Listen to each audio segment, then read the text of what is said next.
Okay, I think I'm live now, and let me know if you can hear my audio okay. I know that's always something I struggle with. Okay, let me just clear up a little bit of space here. And actually, you know what? I'm going to get a glass of water. So I'll be back in just 1 second.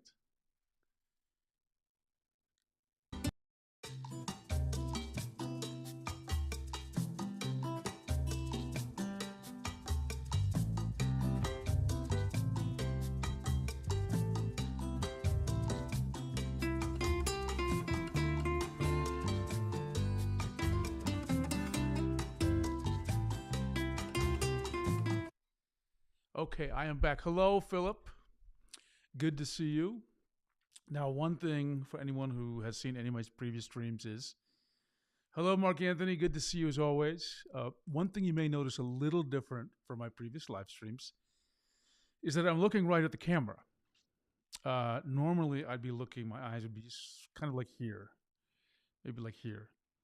And that's because I actually have a teleprompter now, and it's got a 24-inch screen. So the camera's behind the glass, and the comments are, if I look at the comments, they're right there. So it'll look hopefully a little bit more natural and a little bit easier for me to sort of interact with you because I can see the comments where the camera is. So it's harder for me to miss. For those of you who are also my Discord, I have that Discord window open on the general channel in case you want to send me something a little bit on the side. And, I haven't made any videos in a couple of weeks, I think in about 3 weeks. It's just been really busy in 2025 with family visits. I had a surprise visit from my cousin who's in a rock band. And so I had to accommodate 3 people on short notice. And, they played for, what is it? KEXP in Seattle, which is a pretty famous gig. And he's going to send me the link to that video. So I'll try to share that. And you can see my rock star cousin play on KEXP. So, okay. And I'm still used to using the teleprompter this way. So I may just put my head up like this. Okay. Okay. So yeah, I was busy for a couple of weeks.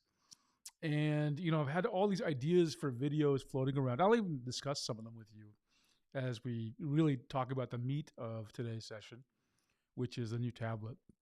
But I haven't streamed, and someone pointed that out to me. I forgot who it was in my Discord. So I thought, wow, I felt pretty guilty about it. So it's time for me now to get active again streaming. Okay. Did they get to stay in the Okay, let me tell you what today is. So I am really late on a bunch of tablet videos. I mean, a bunch of them. And I feel very guilty about that. I've got the Moving 13, the Canvas 16 Gen 3 to do, the XG Pen 24, 165 hertz. There's just a lot of tablets I need to get through. And I'm going to make full official videos. But people really liked the Canvas 16 Gen 3 unboxing and live testing. And so I thought I'd just do it and just get my energy back with a new live stream session.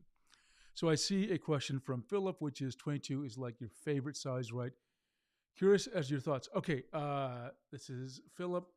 Let me give a little bit of background because not everyone who may be on the stream may not know.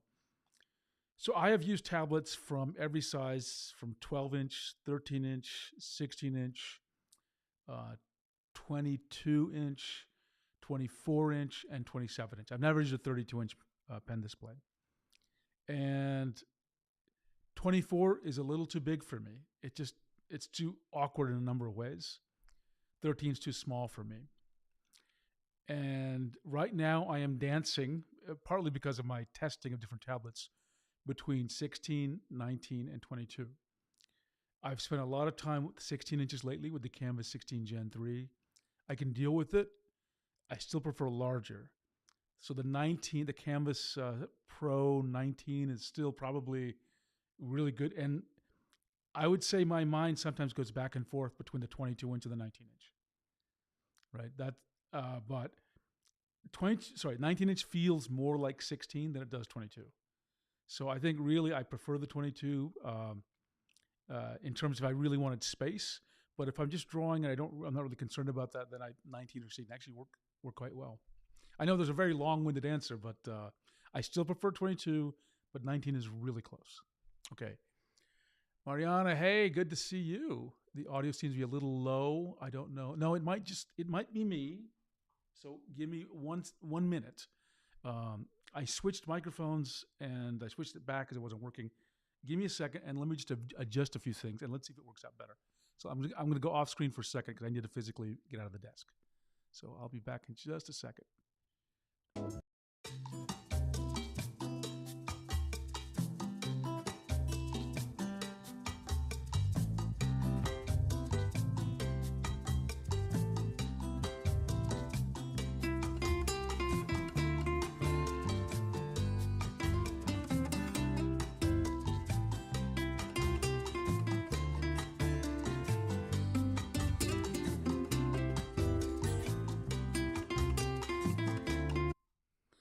Okay, Mariana, does it sound a bit better now? Let me know if it does. I increased the gain on my whatever that device is called. Okay, and then Mark Anthony has a line, a comment. I'm really curious how this 22 looks on Mac, and that's what I have. I have a Mac right here. If the fonts are fuzzy or not, we'll talk a little bit about that. Also, the viewing angle. I found that IPS can vary a lot with viewing angles, even though they all say they're 178 degrees. Good point. And then we have 3946. Hello, I'm at certain okay, Tablet Kitten. Good to see you with your code name. Philip, audio sounds okay to me, but I have a volume equalizer. Okay, Mariana says yes. Okay, I'll take it like it. And thank you so much, Mariana. I know I struggle with the audio a lot. And so this is a constant problem I have. So if it's ever too low or it sounds weird, let me know. I'm happy to try to fix it. Okay, so a few days ago, I ordered the XP Pen Artist Pro 22 Gen 2. And just as background, I had the Artist 22 Plus. Now, in my list of, let me just bring up a document here for a second. I'll show you. By the way, I have a 2-computer streaming setup now, which is kind of wild. I'm really excited about it, actually, because it'll make it easier for me to demo Windows and Mac. But my streaming PC is actually a Mac. Let's see. Give me 1 second. Oh, Chrome. I'm going to bring up a document I wrote, okay?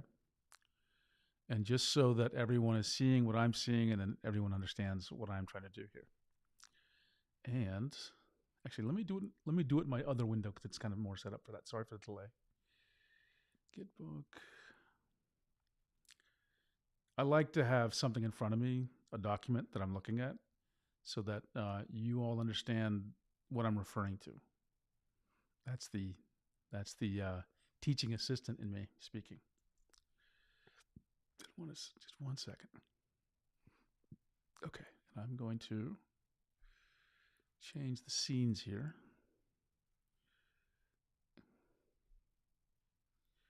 to, I think I want, is it this? No, that's not it.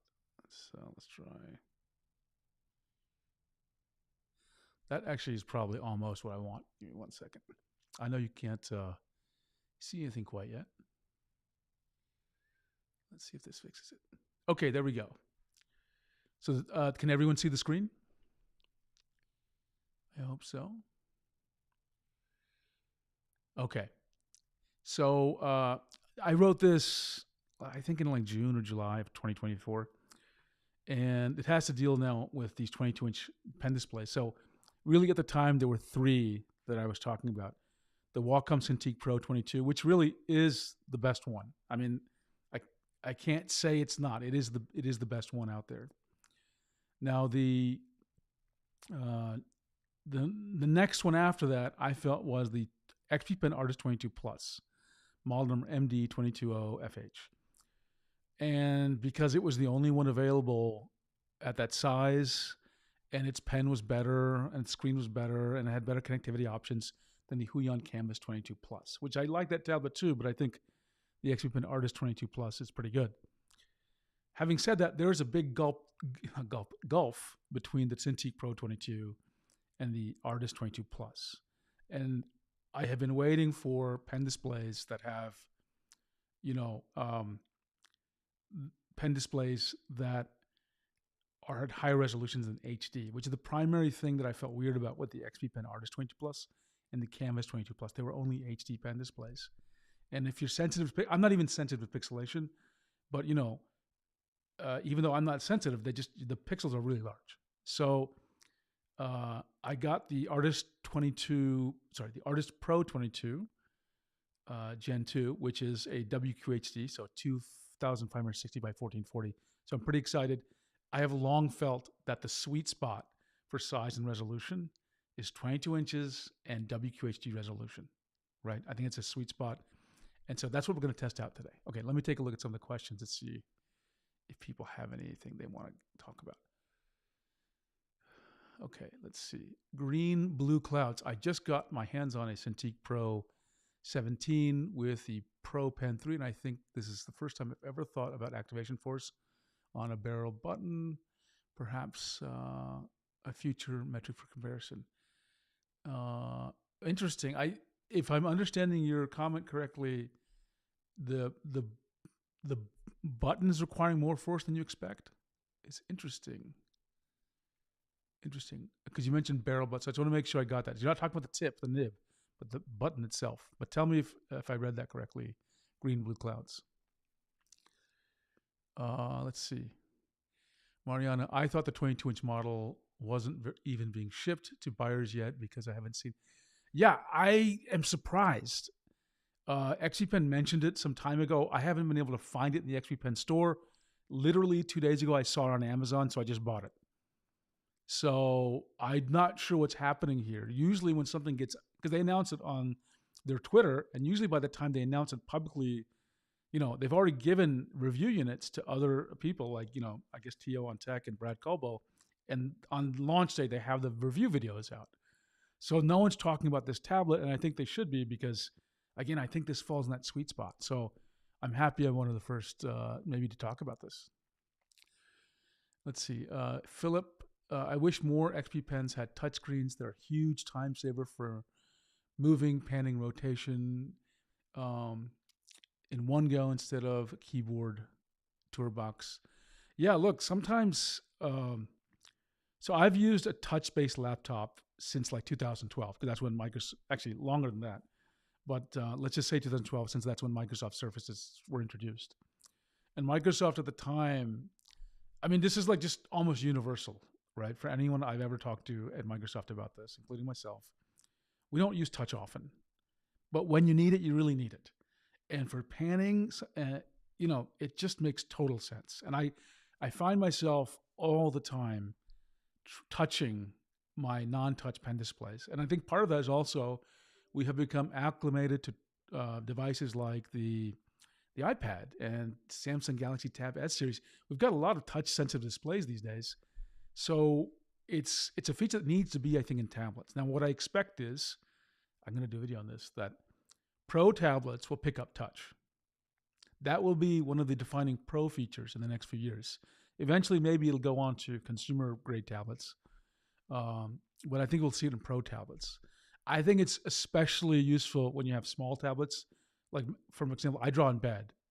And the Move Ink with touch support and its on-screen menus it's really fun because I don't need to use the toolbox. I can just use the on-screen menus for buttons. So really cool for me. Okay, see, Tablet Kitten, Artist Pro 22 Gen 2 was a quiet launch. I can't figure out why it was a quiet launch, but yeah, they haven't said much about it. If it looks good on Mac, I might return the 19 and get the 22. Mark Anthony, I think you're talking about the WQHD resolution there. Try also better display, because I'll tell you with my experience, it does make a difference on the quality of what you see. Big difference, actually. I just realized instead of me, you're seeing a picture of the desktop. So let's at least for a little bit see if I can change that to me. There we go. I'm actually in picture now. Okay. Because when you set better display and you can tell it to use high DPI or something, everything just looks much more crisp, much more like you'd expect it with like a Windows machine.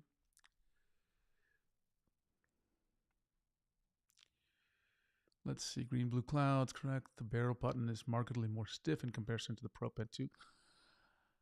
You know, I'm going to test them out. I hadn't noticed that myself, but I'll play around with it. Sometimes you do see these kind of little physical changes. Smitty McDaniels, I just got it last night. This thing is massive. You got the same one I'm looking at today? And you had to get it on their site. Fantastic. I literally need to buy a new desk because I can't use it right now. I can understand it. 22, it can be a little bit large. People don't realize how big these can get. XP Pen has, this is from Tablet Kit, XP Pen has not announced it on their Bilibili account, which is highly unusual. I thought the desktop was on purpose. No, it wasn't. I will do that eventually, but it was just an accident, really. Okay, in fact, let me put I might get my face back on because I'm going to show you more stuff here. Okay, so let me just bring out the tablet. Now, I need to move my microphone a little bit out of the way so my voice may become a little dim. Okay. It's a big box. And I haven't been working out.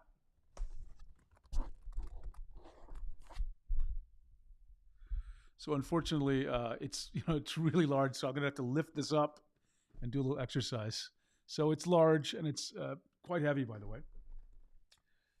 In comparison, if you want to see what, I'll give you a Wacom 1 13 touch, and I was going to show you how big this one is in relation. So you see, it's a very big tablet. I mean, we're looking at the box, of course. Okay. So let me unpack this a little bit. I have to be careful because, like, I'm trying to show you what I'm doing, and it's just an uncomfortable. It's awkward to unpack it in this way. I don't even know where I'm doing here. Oh, nice. Okay, there we go. I'm gonna have to push this down on the ground and pull it out because if I do it the way I'm planning on it, it's gonna just fall over.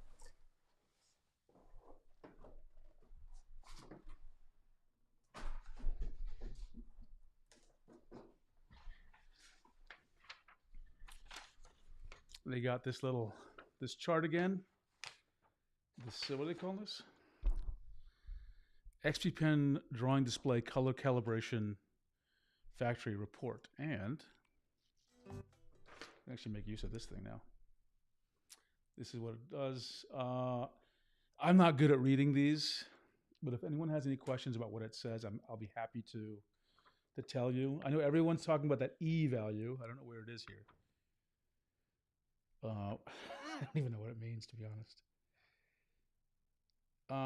Delta E, I think they call it.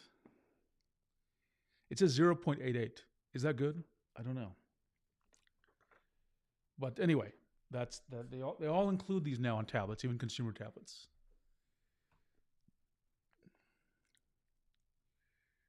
Let's see. Smitty, but it was weird because there was like zero content. Same thing. I couldn't find anything. And then Mohammed, I am satisfied with my XP Pen Artist 19 Pro Gen 2. That is great to hear. It's a decent very good tablet, actually. And Green Blue Clouds, I'm still waiting for XP Pen Huion to support.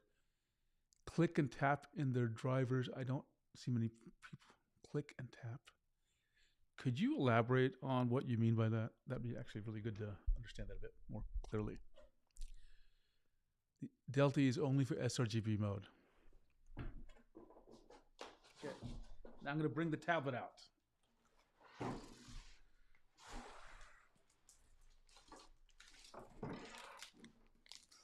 Okay. Woo. Let me move my keyboard. I didn't realize it is still huge. It is still huge. And one thing XP Pen seems to do lately is they seem to have more, more of a bezel than Wacom and Huion does. Okay. So it's got this protective covering. Notice the stand is already attached, by the way, which I think is a nice touch. because there's nothing more irritating for me than having to get a tablet and then, you know, I have to get a screwdriver and attach a stand.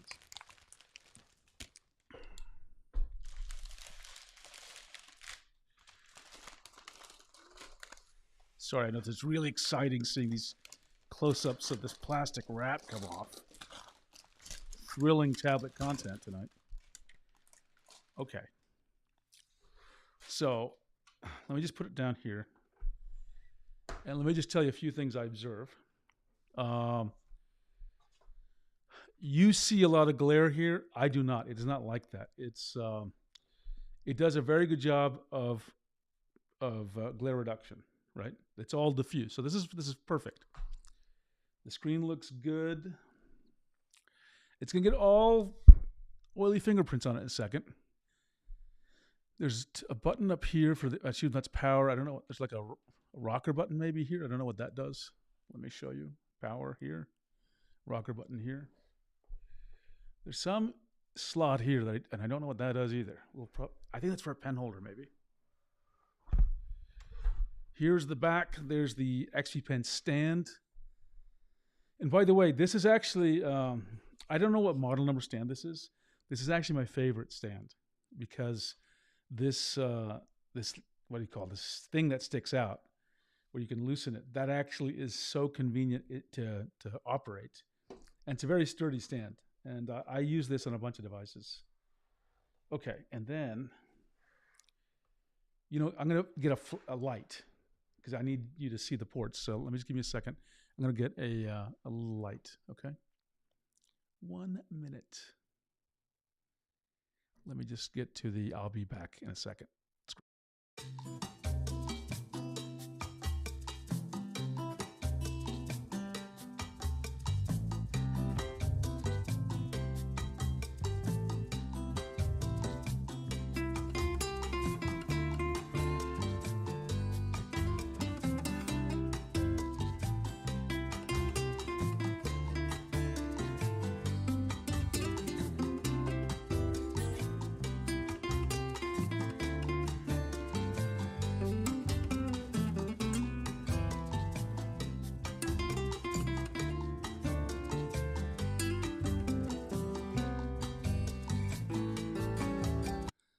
Okay, I'm back. I got a light, and let me get back to the overhead view.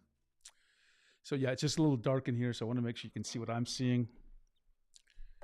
And again, this is super awkward to do. But what you're seeing here is, can you see it even?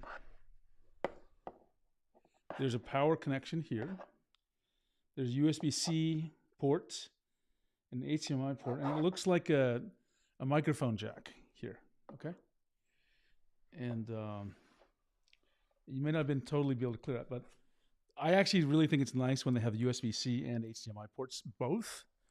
It just makes it easier to connect in different circumstances, okay? So here's what we're gonna do. This thing needs power because the USB-C port is not gonna cover it. It can't get enough power, which is pretty typical for anything over 16 inches. So I got to find the power supply.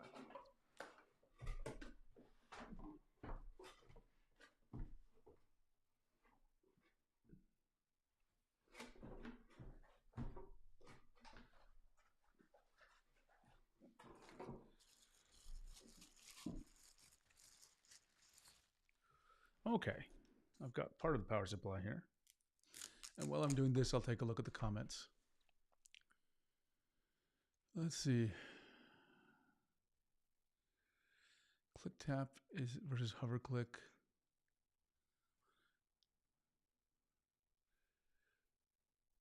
Click while hovering versus a click with the pen tip. Oh, you want to use the button to do the click, as if I understand correctly. Interesting. Maybe we're getting into cheap polarizer to reduce glare if you haven't already done so. Interesting. I hadn't thought about that. Is the pen as thick and heavy as the Wacom Grip Pen Pro? Yeah, this comes with the XP. This is from Snoot. This comes with the X3 Pro Pen, which is, it looks exactly, well, it is very, very close to the exact same shape as the Pro Pen 2. In fact, I've many times picked up the X3 Pro Pen thinking it was the Pro Pen 2. And it's only the only clear visual distinction. There's kind of like a gray ring on the XP pen. Okay, where's the power?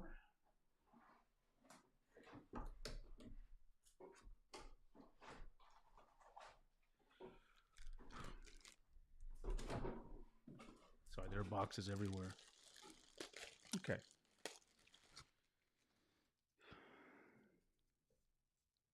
I am so excited for this. This is going to be really fun to try to use this. Because I've got lots of questions about this tablet myself. Because if everything goes well with this tablet, I expect easily this will be better than the Artist 22 Plus, which I've been recommending at 22 inches. But don't get me wrong, I hope Huion does a Huion Canvas Pro 22 Gen 3, because that would be a winner in my book. Okay, so I've got power.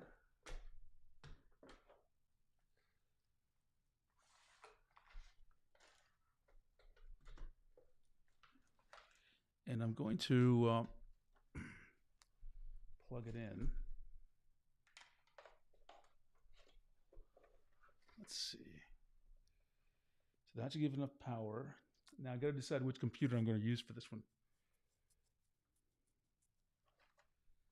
I think I've got a new Mac Mini, by the way, and it's pretty awesome. So I'm going to use the Mac Mini, which is not my streaming computer. It's one that's attached to it.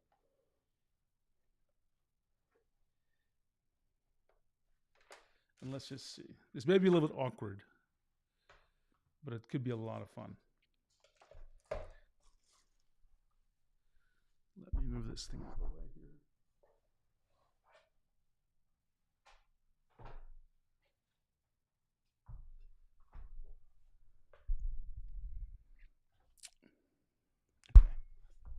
Let me get this set up. So I know it's super awkward. There's so many cameras and microphones and cables around here. And I'm not sure what you can see and what you can't see in sometimes. So have I plugged in USB? USB is plugged in. Power's there. Let's try turning it on. Okay, you can see it says, and you know what, I'm going to lower this so it's easier for you to see. Tell me if this angle works for you. Okay. So it just kind of worked. There was no real problem there. That's fantastic. And okay, sorry, I'm just looking at some options that came up on my other screen. The first thing is, and this is going to be a little bit weird for me to do, but I'm going to bring my eyes up to it and tell you what I see.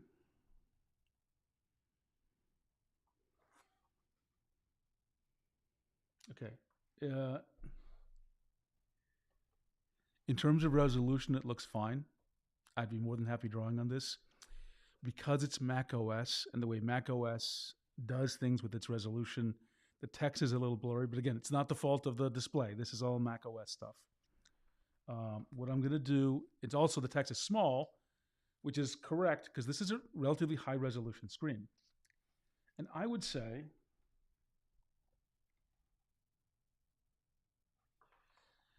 at a normal drawing distance, I probably would have trouble telling that this was not a 4K display. I know some of you have sharper eyes, but that's what I'm saying. Okay. Now what I'm going to do is I have to figure out how to arrange these displays. So everyone just give me a moment, as I always have to remember how Macs work. I'm a Windows guy. Remember that. Okay, so I'm setting it to this. That's it. To this. Okay, and now you should be able to see just things showed up a bit more. And to make it probably a little easier for you, I'll reduce the brightness a little bit as well, but I'll do that a little bit later. Now, when you set it to this resolution, I'll take a look at it again. Yeah, again, you see a little bit of that blurriness, again, due to the way macOS scales text, not due to the device itself. The screen looks good. Um, I'm tilting at different angles. I don't see any color shift.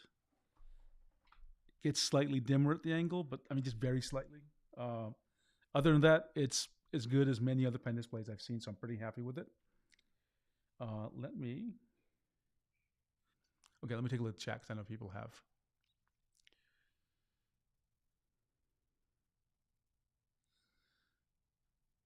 Solid questions. Okay, Smitty McDaniels.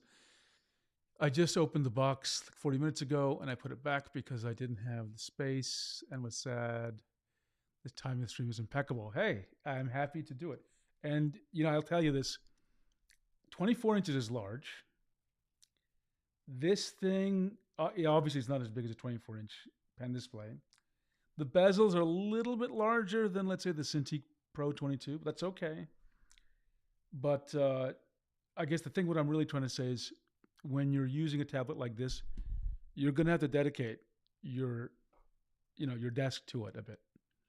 And a tablet of this size, it's not like it takes me a lot of physical effort to move, like I can do it.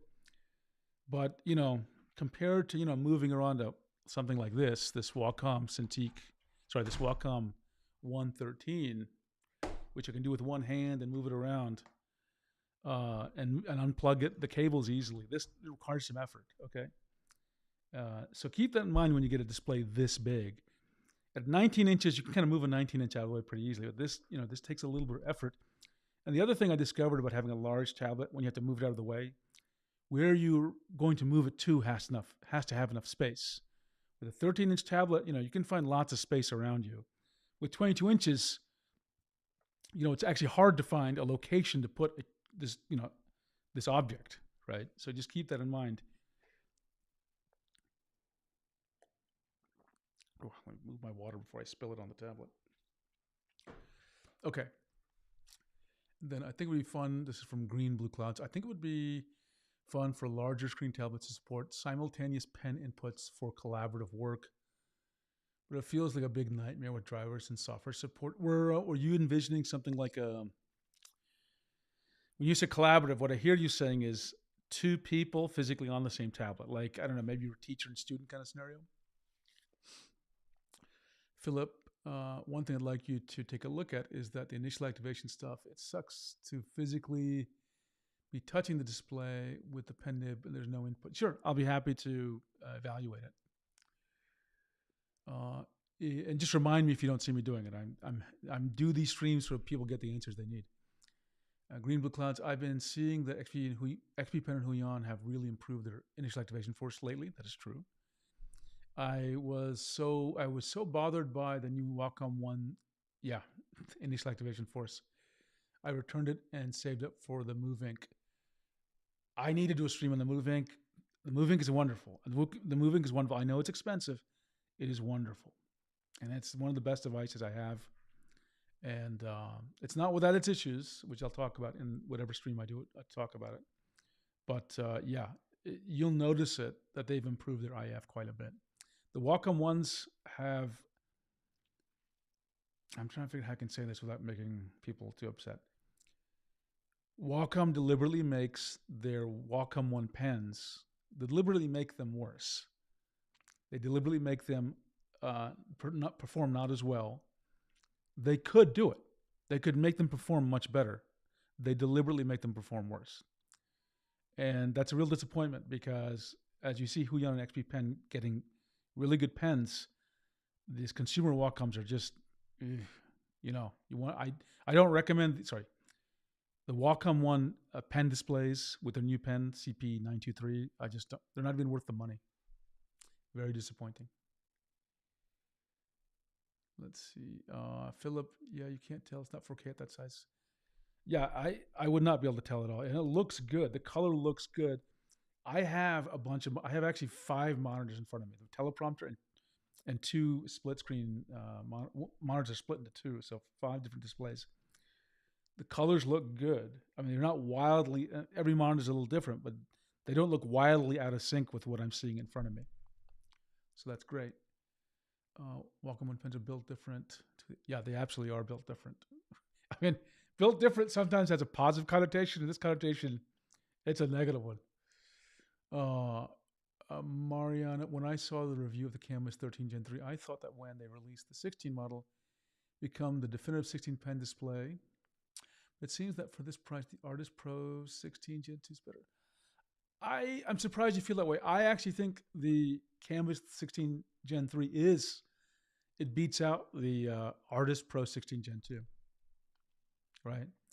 Now, maybe the 16 Pro Gen 2 has some better color support or something, but I think it's a strong contender. I think the Canvas 16 Gen 3 is, really almost a pro level tablet. And I said something similar to about the Canvas 13 Gen 3.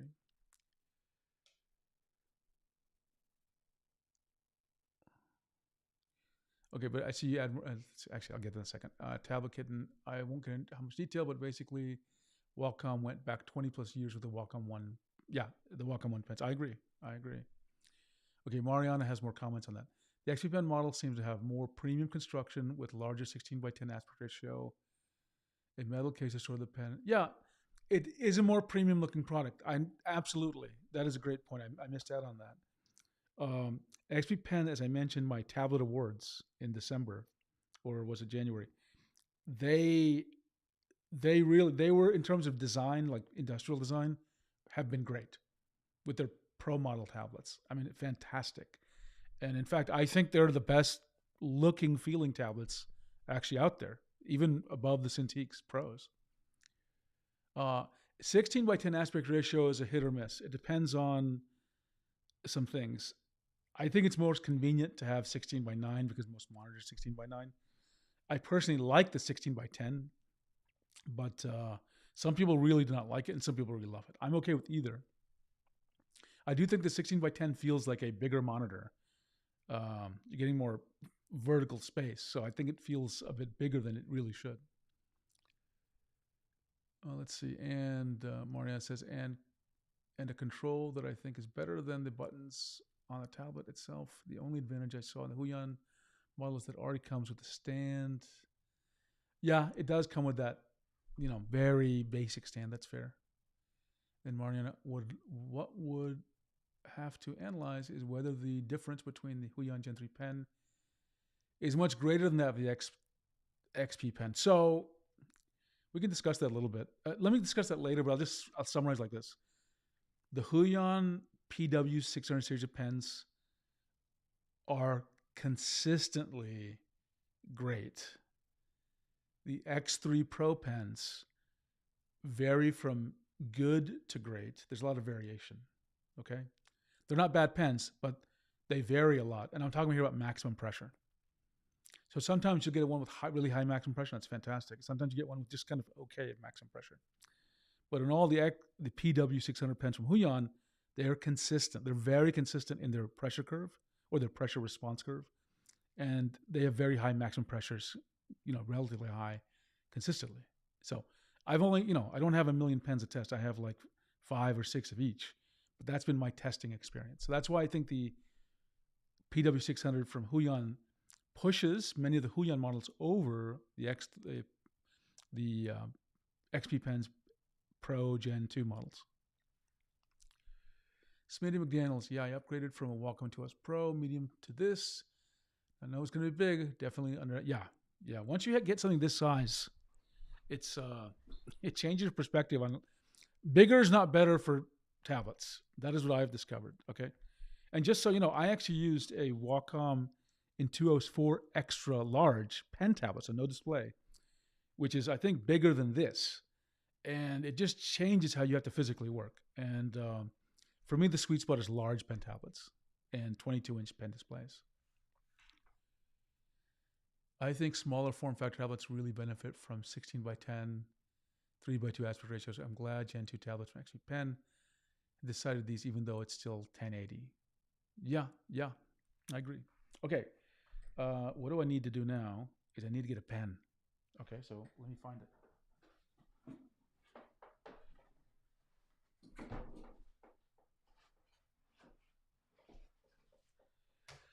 Okay, and this is the pen. And I'm just gonna.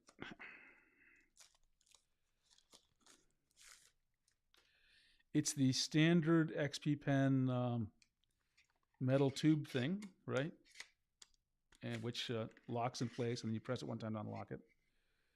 So this is the, sorry, I know you can't see everything I'm showing you. So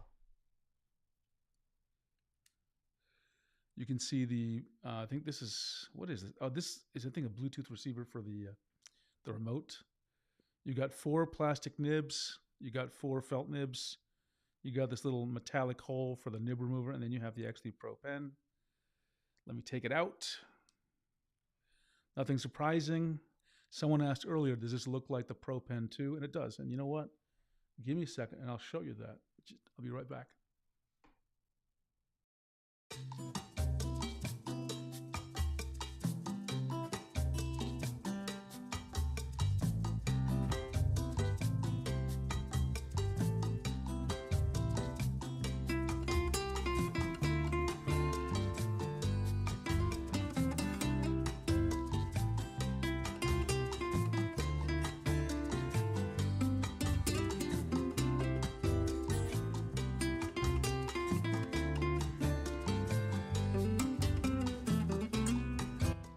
Okay, so I'm going to zoom in a little bit. Oops, let me move that light away so it's not in your eyes. So I'm going to zoom in and we'll take a look at the pens.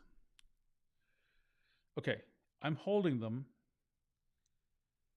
and I'm sure you can probably tell these have, the position of the camera might be misleading. These look to have almost the exact same length. And the top one is the Pro Pen 2, and the bottom one is the X3 Pro. Where are the differences?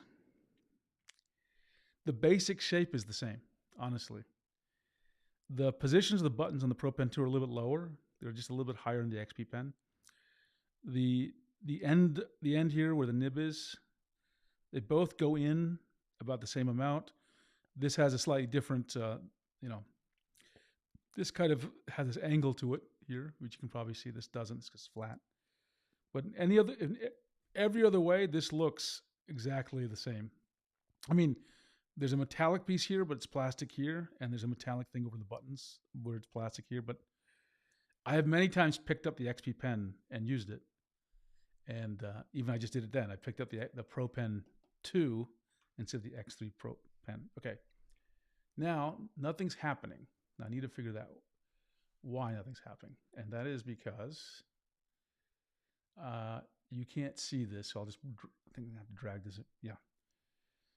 So when I plugged in this tablet, the driver gave me this message. It goes, accessibility, access events, pen tablet, which is XP Pen. They call their app Pen Tablet. They don't put their name in the app, which is an oversight I need to email them about. Grant access to this application so it can do whatever it needs to do. Okay. So in order to, this is just a Mac thing. Everyone has to do this with their Mac computers. Here it is. And then I'm going to this is what they want me to do. And then I have to type in my password.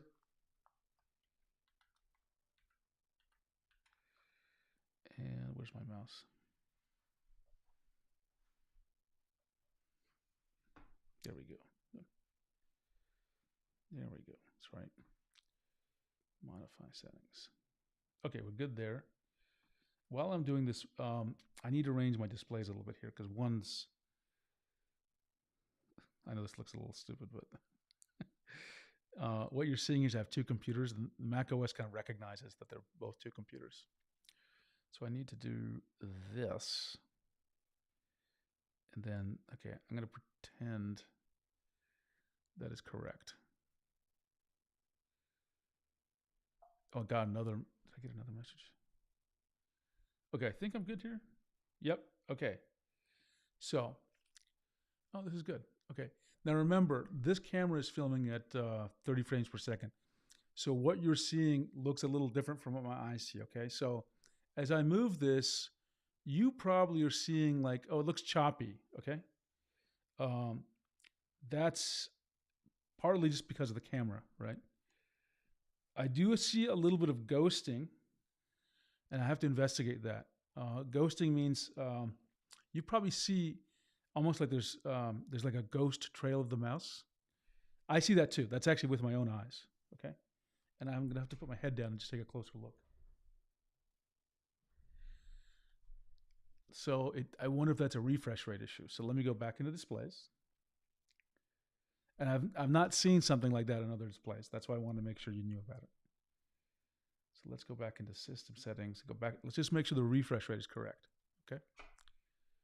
Where is that darn thing? Oh, it's moved into a funny location. Hang on.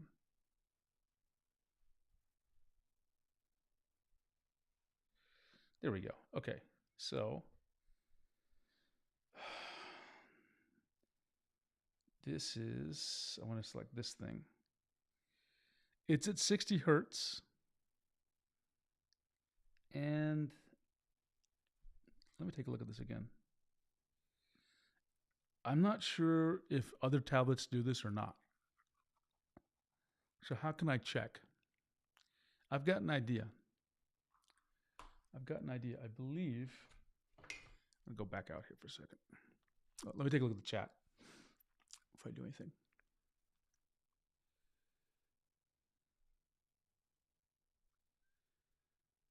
Let's see if I have anything. Tablet Kitten. The metallic bits, meaning the metallic bits of the Pro Pen 2, aren't metallic. They're just plastic with cool coating. Oh, I didn't know that. Thank you for clarifying that. And actually, it makes sense that they're not metallic because that would probably interfere with the pen. And it's completely rubbed off on my Pro Pen 2. Okay. The way you dominate OSU, okay, I wouldn't doubt that. That reminds me, I need to do an OSU video. Does the Pro Pen 2 work with any Artist Pro Gen 2? No, I mean, I've got it right here, and the Pro Pen 2 doesn't cause anything to happen, right? So I think the answer to that question is no, Mariana. Tablet Kitten, you're saying it should work, though. It works on the Deco Pro Gen 2 tablet and some displays. Well, definitely not this one. I'd be happy to test it with other XP Pen displays. But I'm not... This is the X3 pen. Pro Pen's causing nothing to happen. Okay, and then let's see. The ghosting is going to suffer 3D work. Again, Philip, I think I need to look at another tablet also, and I'll do that live on the stream. Maybe I just don't remember the ghosting with other tablets, right? But I hope you saw it. It is set at 60 hertz, so that's not the issue, right? And then these tablets use the same digitizers, the second generation of Han-Von UG digitizers. The first gen ones, yeah, I think they were. You were correct about that Tablet Kitten. I think the Pro Pen 3 is using some kind of carbon fiber material instead of plastic. I was wondering about that. And Mark Anthony confirms, I think you're saying, yeah, it works on the Deca Pro Gen 2, meaning the Pro Pen 2, but reports 8,000 levels of pressure instead of 16K. Okay, let's deal with that ghosting problem. Okay, and again, I don't know if it's my eyes, and oops, I changed the resolution of this darn thing. Let me fix that. Take it back here. I'm going to do another arrangement here because there's a little bit of okay, hopefully this works now. Okay, fine. So what I'm going to do is, I think I have the Wacom driver installed. I just pretty sure do. And even though I despise it with all my heart, I'm going to plug in the Wacom 113 Gen. No, this is the Gen 1. Let me find a different tablet. Give me 1 second. I'm going to find another tablet, and we're going to see if either one of us noticed the ghosting. Okay, so I'll be back in just a second.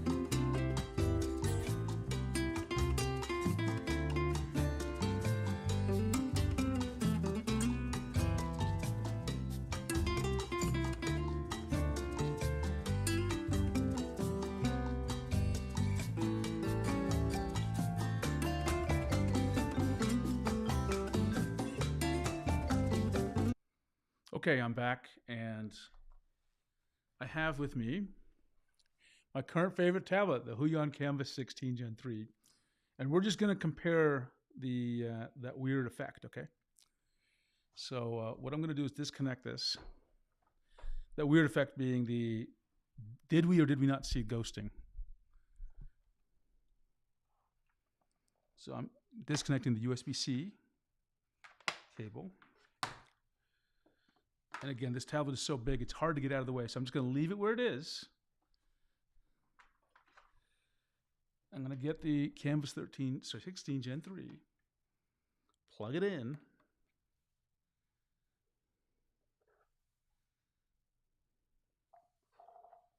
Oops. Something's hitting a keyboard somewhere. What happened there? Let's see. Did I not get enough power, maybe?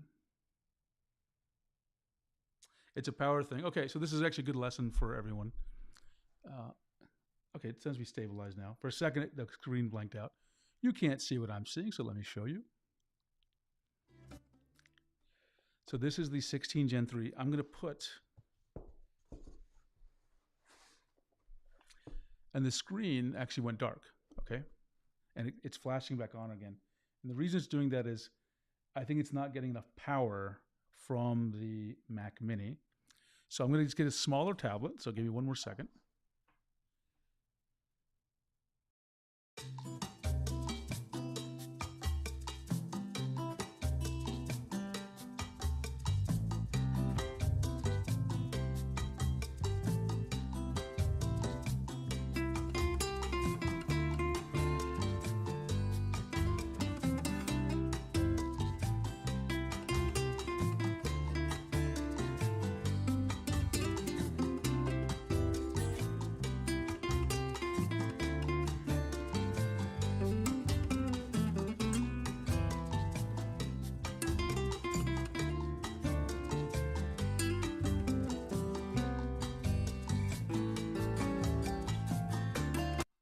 Okay, I'm back now with the Wacom One 12, a tablet I don't recommend. So let's just see what happens. I've got the USB-C cable. Where's the cable go? Somewhere here, I think. And hopefully this will, quote, just work.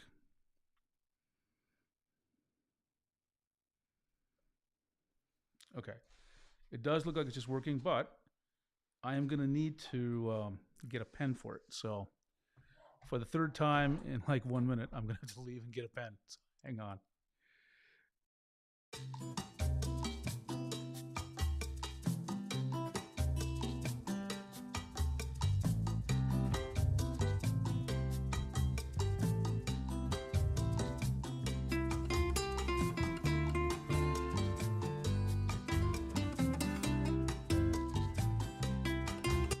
And I'm back.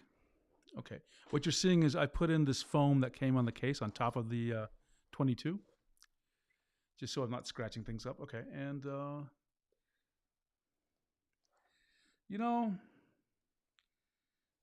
I'm actually seeing some ghosting there too. So maybe this is actually normal. Maybe it's normal.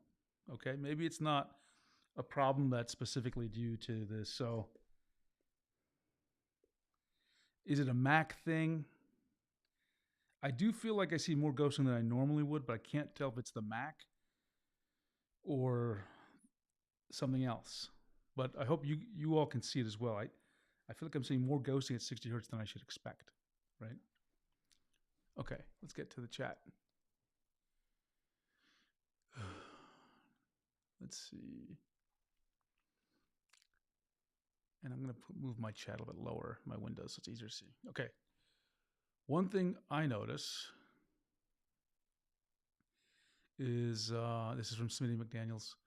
XP Pen has a really erratic way of organizing their product lines.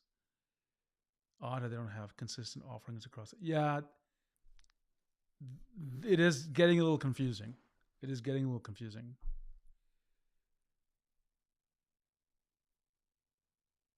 And Smitty says he's a total novice when it comes to looking at this hey, listen, I have 77 tablets, but I think Huion's actually done a decent job, a pretty good job actually. I have the least problem understanding their lines. Wacom and XP Pen's lines confuse me a lot, especially XP Pen more because they have a lot of tablets very similar names. Wacom more because they have really weird ideas about naming tablets and they deliberately create confusion. I shouldn't say deliberately. They have Wacom 1 and 1 by Wacom, which, as you know, is very, very highly confusing. Okay, now I'm going to move this foam and we'll get back to the tablet we're really talking about here. So, yeah, I noticed a little bit of ghosting, but I'm starting to believe now that that's more of a normal thing. I'll do some more testing after the stream. And I'm just connecting the USB-C again.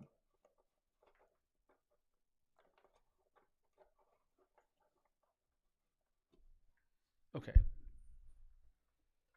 So it's very dark because you're not seeing it on. Let me turn it back on. Hopefully that did its. Why is it not turning on? Let's try that again. There we go. I just had to. There's nothing scarier than getting a new tablet and you can't turn it on. And the issue there was just I needed to hold down the button, not for like, I was just pressing it, like tapping it. I needed to hold it down for like a second. That was the only difference.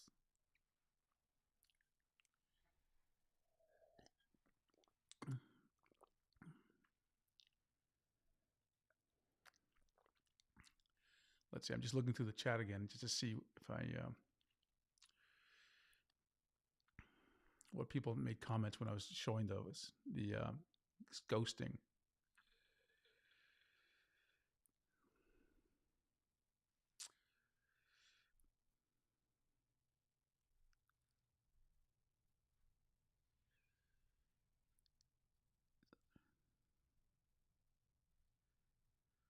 Okay, just looking one by Wacom 2. Hey, it's going to happen. It's going to happen.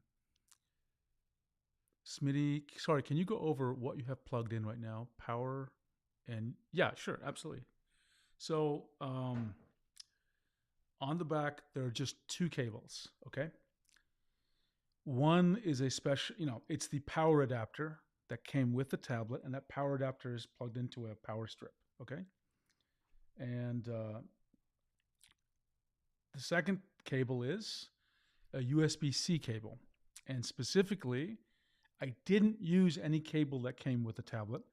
I already had a Thunderbolt 3 cable, which is USB-C, or, a superset of USB-C, I should say.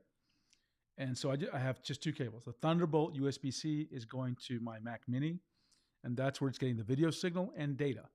The power is coming from the power adapter, so just two cords. Okay, one to the computer, one to power. That was it. I hope that answered your question, Smitty. Is your 19-inch model close? It would be cool to put it on top of the 22-inch. Marion, you're gonna make me do some physical labor, huh? Okay. You know what? It's a good question. It's a good question. You're gonna make me walk away from here for a second. So, okay, I'll be back.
Okay, Mariano wanted me to do this, so we're going to do it. And so I'm not going to plug it in because I just don't have enough cables to power 6 different displays, but I'll lay it on top and I'll try to visually indicate. So you see how big it is, right? And let me tell you, this weighs a lot less. This 19-inch is much lighter. I'm not saying it's light, but it's at least reasonable for me to hold like this. And I wouldn't want to do it. It's awkward still, but I couldn't do that with this 22-inch. So it's got smaller bezels as well. I know you can't see the screen, but I can sort of see where it is. I'll tell you where the screen is, okay? So I'm going to align the lower right edge of the screens. So basically the screen on this one is the real displays from here to here. Okay, so now if I just remember that position, oh man, the 19-inch screen is like from here to here, right? And so that, and that makes sense, I think.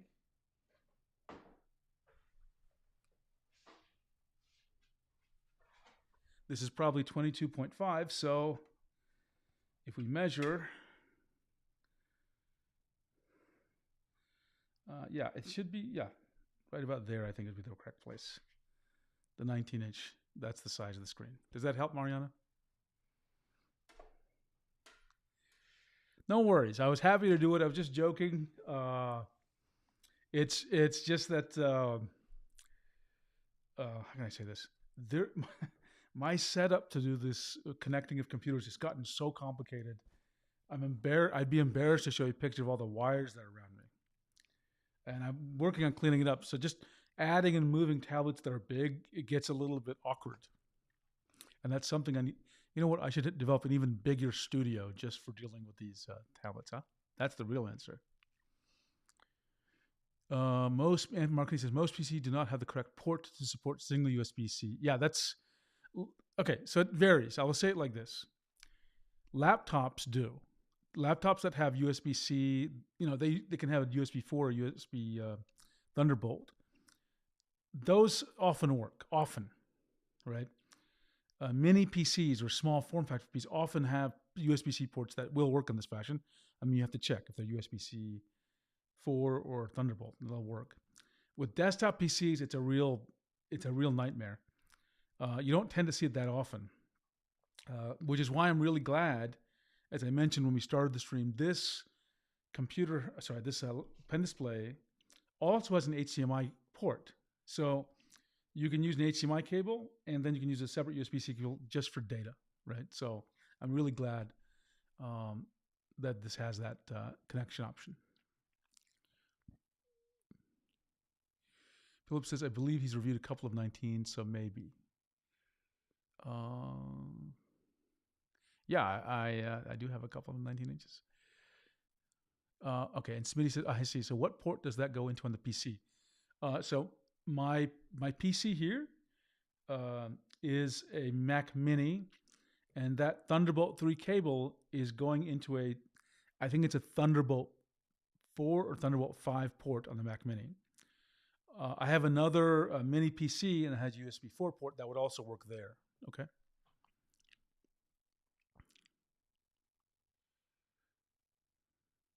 And Philip says, for some reason they go from 2 kilograms to 6 kilograms just for adding 7 centimeters to the diagonal length. Yeah, that is a fantastic point. I have no clue whatsoever why these pen displays get so thick. I mean, I get that they have to be a little bit thicker to avoid bending, but it's just wild to me that they're, how thick they get, right? Part of that, I guess, could be explained because of the VESA compatibility, but in other ways, I just don't understand why, right? Okay. And then, yeah, the difference is bigger.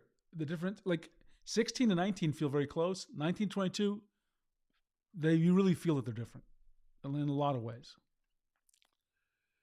Sorry, I should have said for Windows PC. You're talking about which port? So Smitty, for a Windows PC, I have another mini PC from Minis Forum the HX99G. And so for there, I plugged them into a USB 4 port. I have a Surface Pro 8, and I plug it there into a Thunderbolt 4 port on that. So those are the ports I use for Windows PCs. And on my desktop PC, I can't do that. It doesn't have a USB-C port that works that way. So I would have to use an HDMI port and a USB-C cable that wasn't even Thunderbolt, because I wouldn't need it, just for data. Okay. Okay. Sorry. Now at some point we got to do some examination of this. I'm going to bring up some notes on some other pen displays. And so I'm just bringing them up so I can, you're not seeing them. I'm just looking through them so that I can refer to what I need to look through here for you guys. Okay, why don't we, before I start like looking at the tablet, let's go over the specs real quick. How about that? Okay. So let's just try it out here. I want an XP pen. That way, if there's any questions about the specs, people can ask me. Then Artist Pro Gen 2, Pro 16, Pro 19. Where is this thing? I'm trying to find our XP Pen site, actually. And let me get to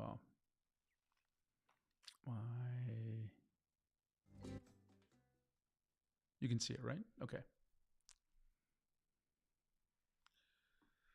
And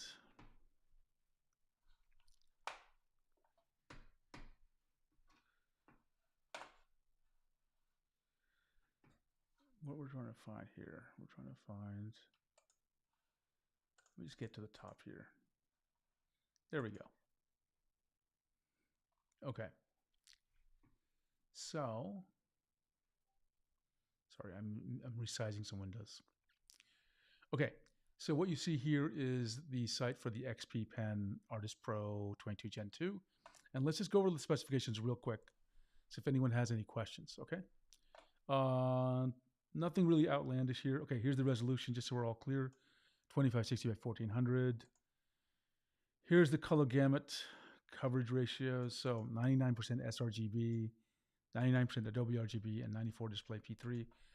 I'm really an sRGB guy. I just stick at the sRGB. I know that seems pretty tame and not interesting to many of you, but I just don't like super saturated colors. This is an 8-bit panel, so 16 million colors. It's a laminated display, and again, just so everyone's totally clear on what the word lamination means. Lamination does not mean there's plastic on top of the glass. It means that there's no air gap between the glass and the display panel. A lot of people get that phrase wrong, so I just want to make sure we're clear on it. Viewing angle is 178 degrees. Well, I looked at the viewing angles, and my feeling is that this actually matches, both horizontally and vertically. Brightness, 250 nits. I would say, oh, that's a great point, which is, this feels bright enough. I mean, when I opened it up, I didn't feel like it was dim. I'm pretty sure it's probably at, it's probably at 200 at least. I'll double check. 16,000, sorry, the pen is X3 Pro, so that's a great pen. Pressure level 16,000. Listen, never pay attention to pressure levels. They don't matter whatsoever. If you have 2,000, you're fine. Tilt 60, yeah, that's common. Initial activation force is claimed at 3 gram force.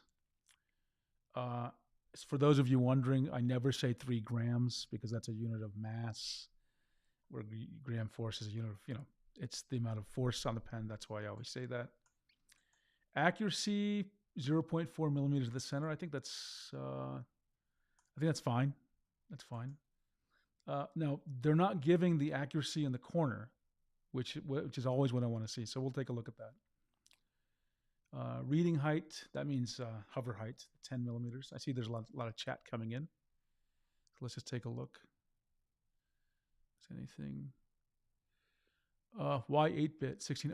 Yeah, Mark Anthony, that's a little bit weird, isn't it? As we start thinking about what a pro display should mean, even though I don't really care about 10-bit color, it seems to be like that's what you should be offering to have a pro display, right? I'll do a video or maybe a stream on what pro means if people want to do that. And we can talk about what we as a community think pro tablets should have versus consumer tablets. Maybe that might be a really good discussion. If people want me to do a video on that, let me know, because I'm really curious if there's interest in doing a topic like that. And then tablet kitten 0.03 newtons IAF. Lol. Yes.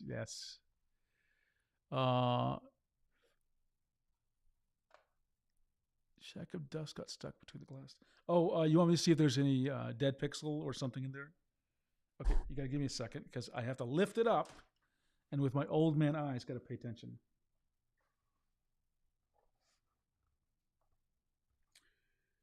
There's no dead pixels. There's no stuck pixels. The only little dots I see is dust on top of the glass. There's nothing between the glass and the panel. This thing, yeah, this is perfect. There's nothing wrong at all.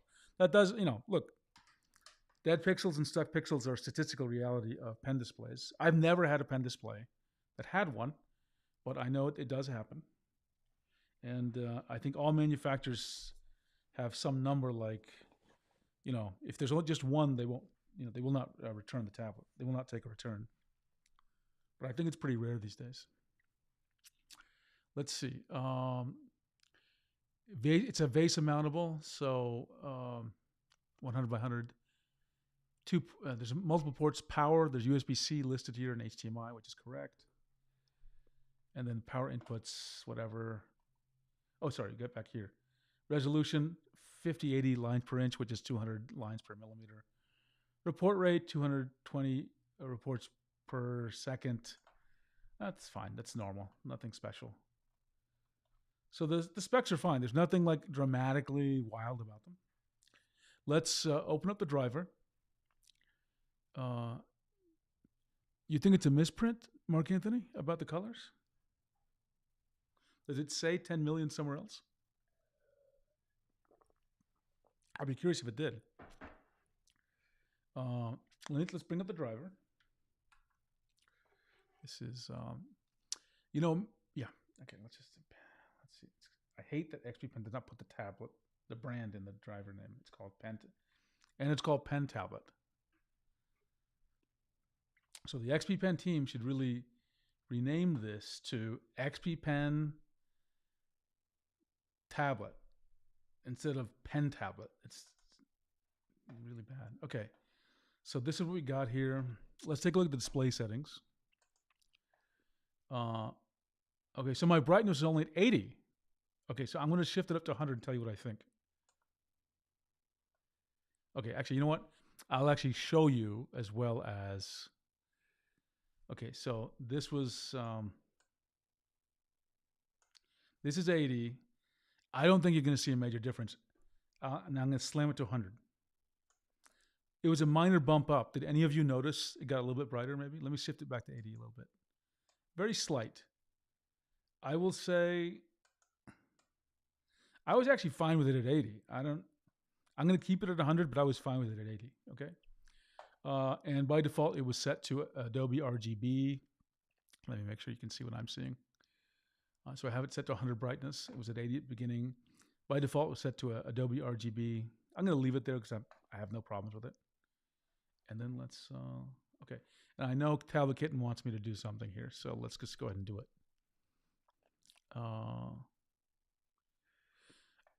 Mark Anthony's comment, yeah, it's odd they would say high percentage Adobe RGB and P3 and not be 10-bit. So there's an association between 10-bit and Adobe RGB and P3.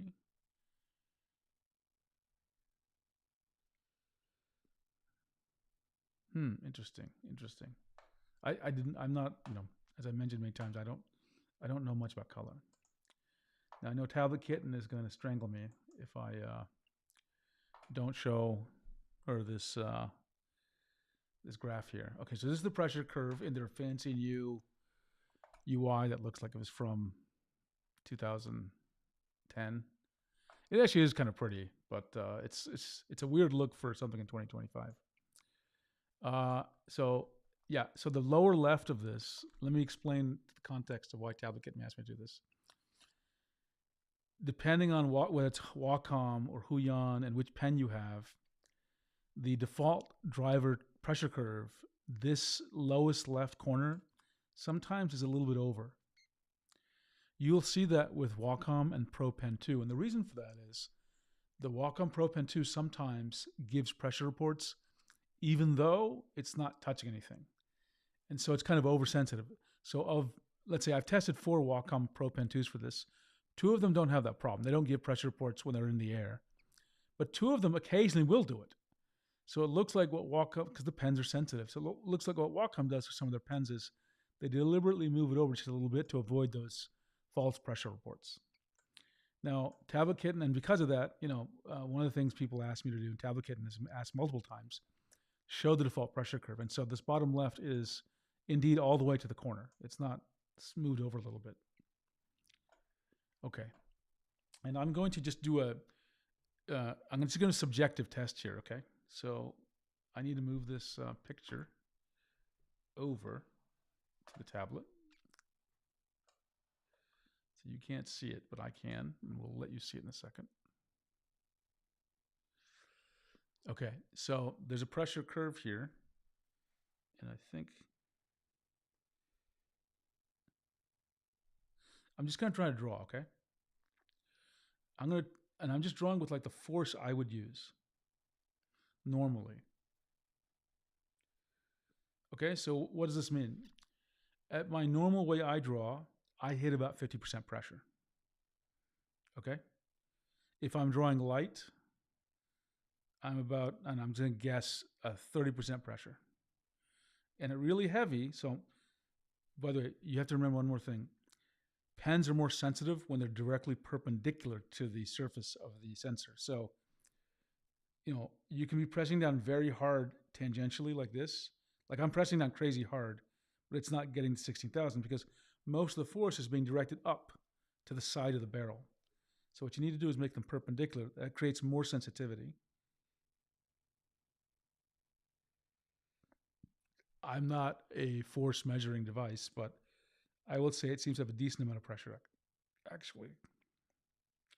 Another thing I'll notice, you notice, relatively speaking, so I'm going to move this.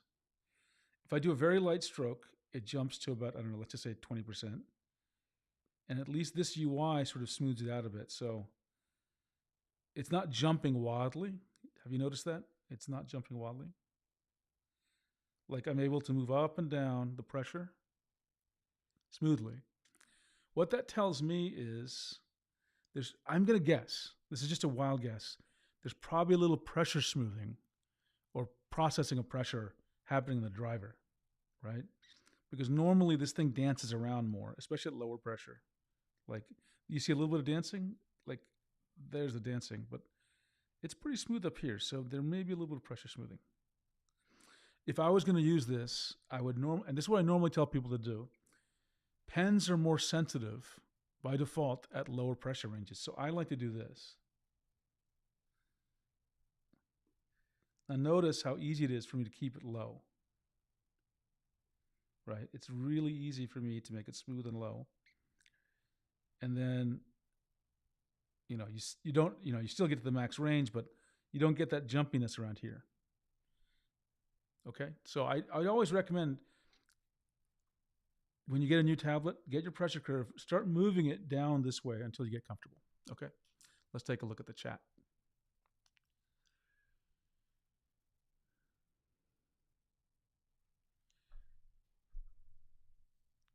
And Tablet Kitten is explaining the dead zone.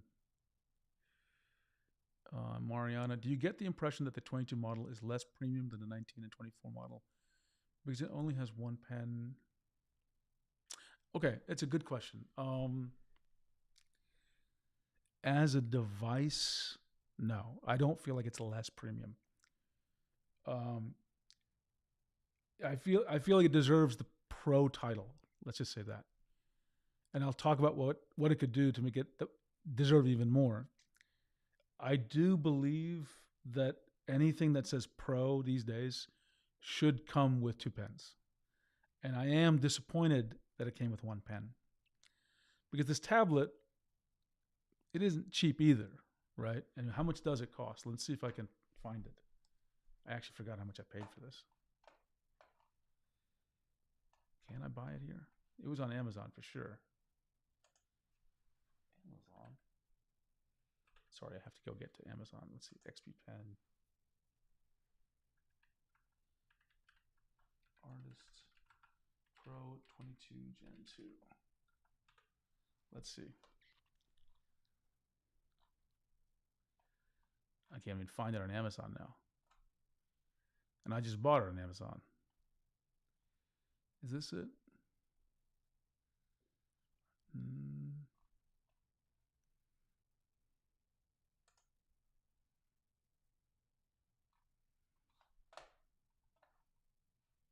I'm not finding the link on Amazon. So if someone can look it up and tell me what the price is. But I mean, I think this is the right value, but it should have come with 2 pens. It absolutely should have come with 2 pens. And a third thing you said was no power adapters. It did come with the power adapter. It did come with the power adapter. And so that's not an issue. Now you said less resolution. I 100% don't think that the less resolution, the WQHD resolution, disqualifies it from being a pro tablet. Absolutely not. I think this lives up to, it lives up to the pro title. Where it could live up to that title even more, 2 pens, and we got to investigate this 10-bit color thing, right? That Mark Anthony mentioned. Those are the 2 things that come to my mind. I will say, I think, and this is going forward, so I'm not going to blame XP Pen for this. I think going forward, XP Pen also needs to add touch to all the Pro tablets, right? And because Huion's doing that, Wacom's done that, so XP Pen is trailing in this regard. So that, to me, is one of the things that I think we should start separating Pro from consumer tablets.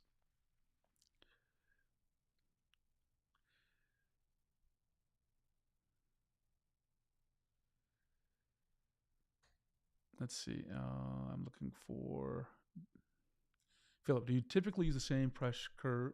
Do you typically use the same curve even if you reduce the max pressure? I do. I've never really had occasion to reduce the max pressure, honestly. But if I did, I would just use this. I would use a similar curve down shape for my pressure curve. Okay, Smitty, it's $700 with the 15% coupon. So Wacom Moving 13 is $800 or $750, right? So think about this. The Wacom Moving 13, which is like this size, yeah, I think for $700, you deserve some of these features. I think you deserve touch, right? For $800, you deserve touch. You deserve 2 pens, right? Again, I still think it deserves its pro title, but I want them to do more.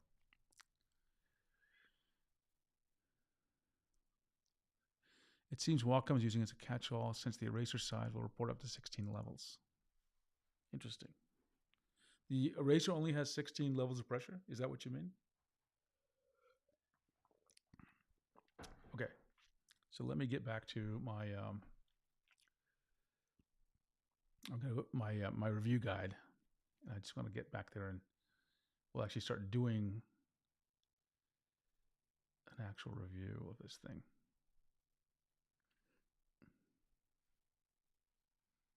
One second. Okay. Let's see. So there's a bunch of things which are, we'll take a look at. The first is pen tracking accuracy. And so this question is, how, if I look in the center, actually, you know what? I have a really cool idea. Give me a second. I've always got cool ideas, and I'm going to get a special microscope. So give me 1 second.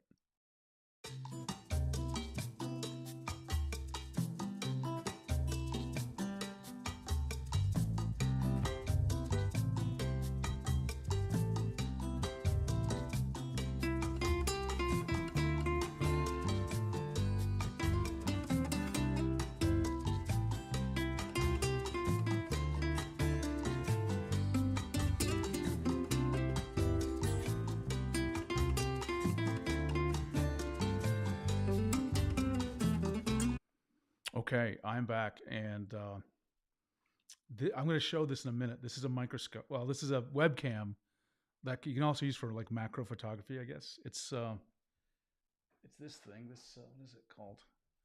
Bank Idea Cam S1 Pro. I didn't get it to use as a webcam or anything. I got it really just to use for showing things close, because you probably noticed my eyes aren't great, so I have to lift things real close. And by the way, my eyes aren't great because I'm old, not because my eyes are bad. This will happen to all of your eyes as you get older, as you start getting 45, 50. I think it's called presbyopia or something. I mean, it just means old eyes. But I have trouble like showing pixels to you easily because my eyes have to get right next to the screen. But this will allow me to show you exactly what happens when. So I'm going to show this for accuracy. So give me a second, and then I'm going to. This is what you'll normally see, and then I'm going to switch the camera to this Idea Cam. See? By the way, I told you this desk is messy. You can see what I'm talking about, right? There's just like all these cables everywhere, right? Okay, and I need one more thing for this to work here.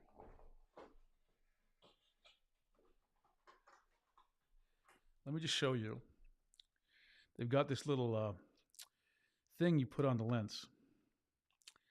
And if I push it down, I'm pushing it right down to the glass, okay? So I will tell you, both with my own eyes and the glass here, very low anti-glare sparkle, very low.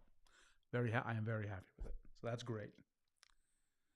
Now, let's see if I can do a good job of showing you the accuracy of this this pen. This may not work as well as I hoped, but we're going to try.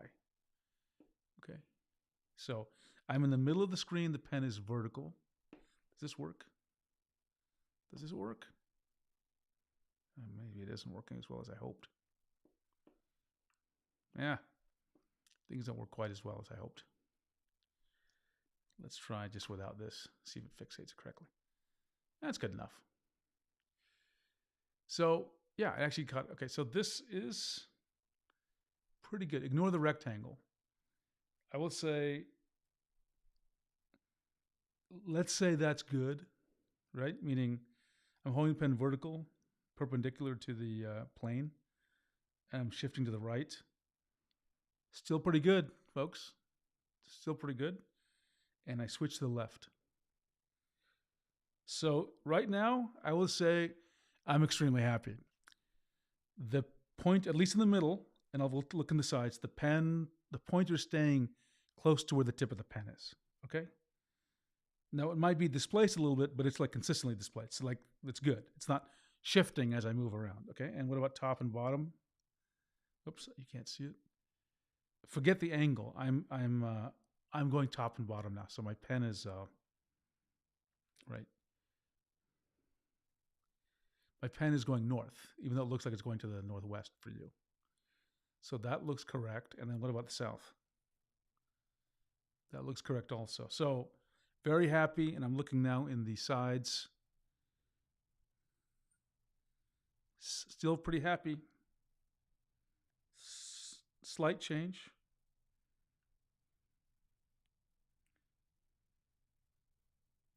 Yeah, as you get to the extreme angles, you can see it.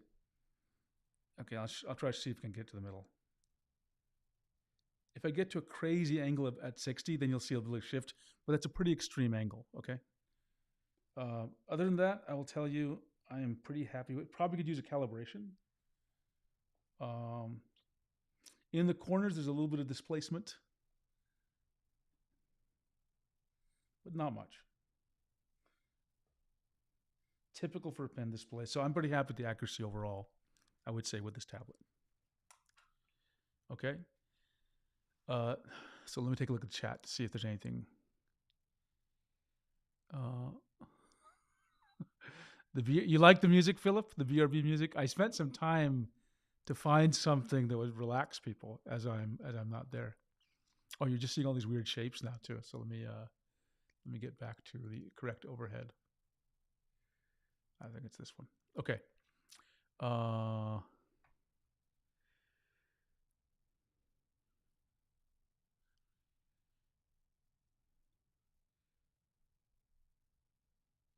Okay, so Philip actually raises a really good question. Okay. He says, or he has a good comment. You got to make sure you don't order these while named the 7 pence so they don't overcompensate right before shipping. And in fact, I do exactly what you're saying, Philip, for that very reason. Um, at least two tablet companies have reached out to me to do a review. Everyone on my Discord server is well aware of this. I have the emails I show them. But I want to make sure everyone knows something. And the email I have back with this tablet company, well, two tried to talk to me. I only talked to one of them. And what I said was like, hey, my audience, I don't want you to give me a tablet. I have to pay for the tablet and I'll buy it at normal retail, meaning like at Amazon, right? Or the retail store, but they don't know my name. Because I don't want them to give me a pre-selected tablet, number one.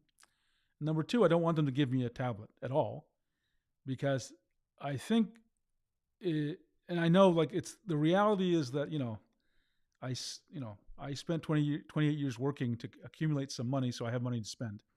I realize my situation is a little bit unusual for some people, and that a normal person would probably, have to, especially they're reviewing a lot. I don't really consider myself a reviewer even. I'm just looking at tablets. You'd have to really depend on review units, right? And I don't, I think that's fine. But I want you to understand that when I'm doing anything, I'm doing it for, the love of the game, as they say. And I'm totally okay spending the money to buy tablets. I'm now at the 77, so that you're getting as close to the unvarnished truth. And I just want to point that out because I have very strong opinions on tablets, and sometimes I say they're good, sometimes they're bad. And they're always coming from what I think about them, and for no other reason. Okay, I don't have to be nice to any brand whatsoever.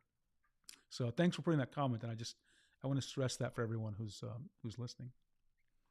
Okay, so let us now get to the next big item, which is, smooth pressure transition. Let's just see if I can draw nicely. Okay, hopefully I've installed Krita.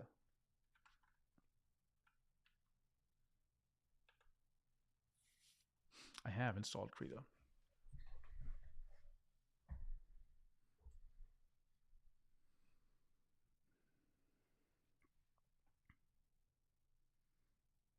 Okay, new image.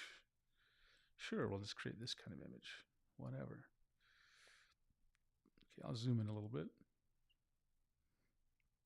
Okay, so let me change one more thing here.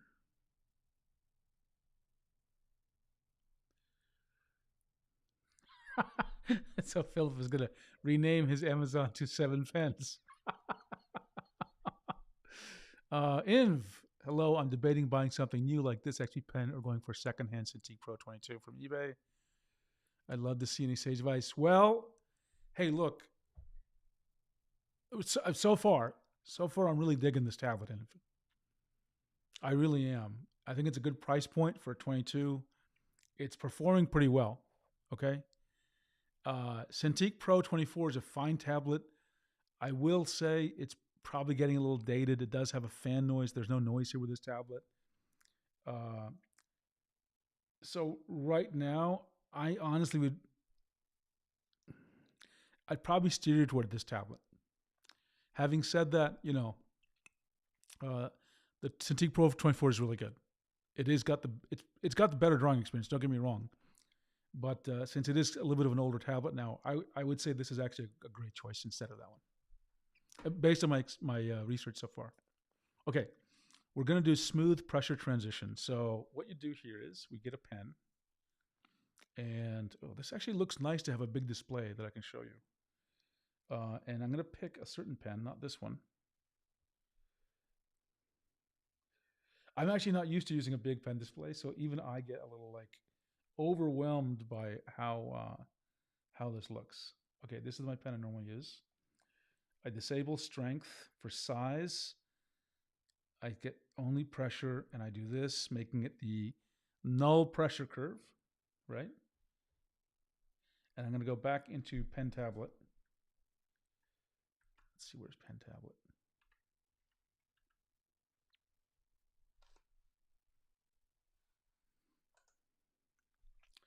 And I'm going to set this back to the normal one, okay? And then we'll fix. Remember, with any tablet, you should adjust your pressure curve. So we'll always discover something maybe weird or not optimal when we use default settings, okay? So I'll just tell you what the defaults are, and then I'll change it to what works well for me, okay? Mariana, we'll take a look at the diagonal wobble soon. So I'm going to change this to massive. No one's doing line strokes, line art with, 400, 500 pixel brushes, but it's a good magnifying glass, okay? So let's just see what I'm drawing. Really super light, pretty light stroke. Remember, this is a 440 pixel brush. Don't worry about the little, you're seeing some roughness here. That's fine. That's because of the magnification. Okay? You're seeing a little bit of fluctuation. Some of that's me, some of that's the tablet. This happens in a lot of tablets. Huion, Wacom, probably a little bit more here than I'd expect. But again, some of that's me, some of that's the tablet. And when I say me, what am I talking about? I'm talking about these, I'll use my finger here. These pulses, some of that's the way the tablet is responding to pressure. Some of that's how, I sort of believe that the spring in there and my hand almost acts like a shock absorber, and there's a kind of an oscillation. That's part of what's going on there, okay? So nothing is wrong here. I know you may think, oh, these strokes are really crazy looking. Nothing's wrong here, okay? It is what it is, and look at that. See, I can get rid of it by drawing in different ways. What's the first thing you can do to draw in a different way? Oops, I didn't want to print that button. I'll show you. So this is kind of an effect. I locked this layer actually. That wobbling is an effect, especially when you hold a pen straight up and down, okay? You see it? Now watch what happens when I hold it at more of an angle. You see? There's a lot of technique in here, and that's why I say part of it's me. Look at that. It looks awful. But if I switch the angle to a normal 45-degree angle, light looks good, right? Another technique, let me hit the wrong button again. Another technique, which is why I normally do this, is I go to the driver. You can do it by the brush in the app, but for this kind of correction, I use a pressure curve like this. Okay, let me make sure it's in the lower left. Okay, all good. Let's try the same. Look at this. Look at the difference in the stroke. See how thin it is there? Don't worry about any pixelation. I'm kind of zoomed in on the canvas a bit. See? You get a better result there. I'm going to create a slightly bigger canvas so I don't have to, because it's making you think this is a rough stroke when it's really mostly me or the canvas zoom. Give me 1 second. I'm going to close this. No, I don't want to save. File new, and I'll just go ahead and make a 3500 by 35. So just a square sheet. Okay, create. And then I'll zoom it into 100, okay? And let's try it again. Looks good to me, pretty happy with it.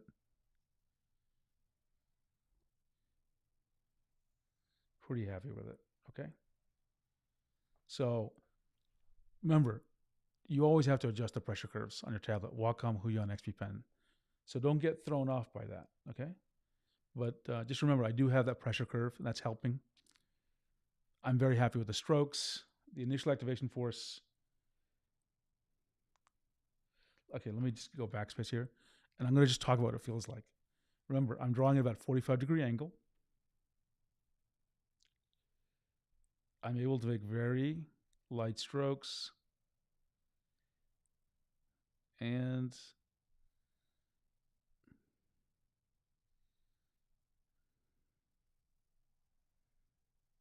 I'm happy with it. I'm very happy with it, okay? I would say, now I'm trying to draw the lightest stroke I can, okay?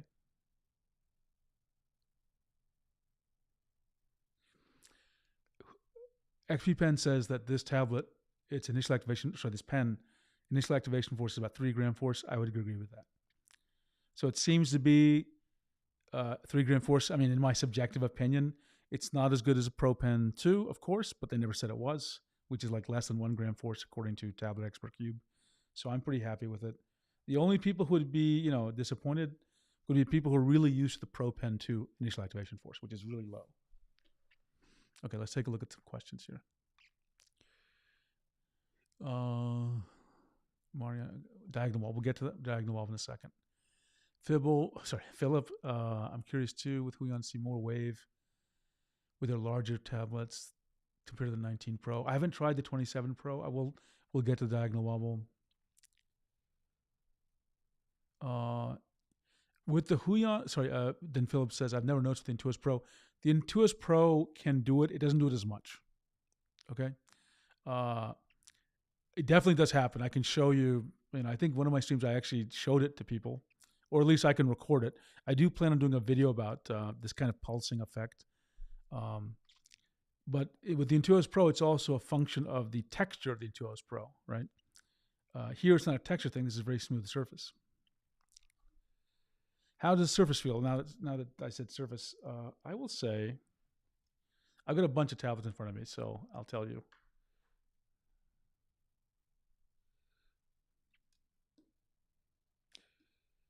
I can hear texture. I'm trying the Wacom nib. I'm trying the Huion nib. I will say, with the plastic nib, there's a decent texture. It's not a lot. It doesn't feel as much as maybe I remember from the Canvas 13. The Canvas Pro 19. But it's a decent. I think if you want more texture, you'd want to use the felt nibs. And I'm gonna just bring a felt nib. I'm actually not even gonna put it in the pen. I'm just gonna put it in my hand and try it out. With the felt nib, trust me, you'll feel the texture. Right? I never thought about doing this before, just trying the nib out. It's definitely it's a difference. So if you want more texture, definitely use a felt nib. Okay, pressure. We'll get to diagonal wobble. Let me do pressure scan rate because it's kind of easy to do. So what is pressure scan rate? So I don't need this pen to be as big. I try to draw lines really fast and see if it misses anything. Didn't miss anything. You probably can't see it, so I'll make the lines a little bigger, okay? Didn't miss. Didn't miss. I missed that time. There was a miss there, but I think that was me.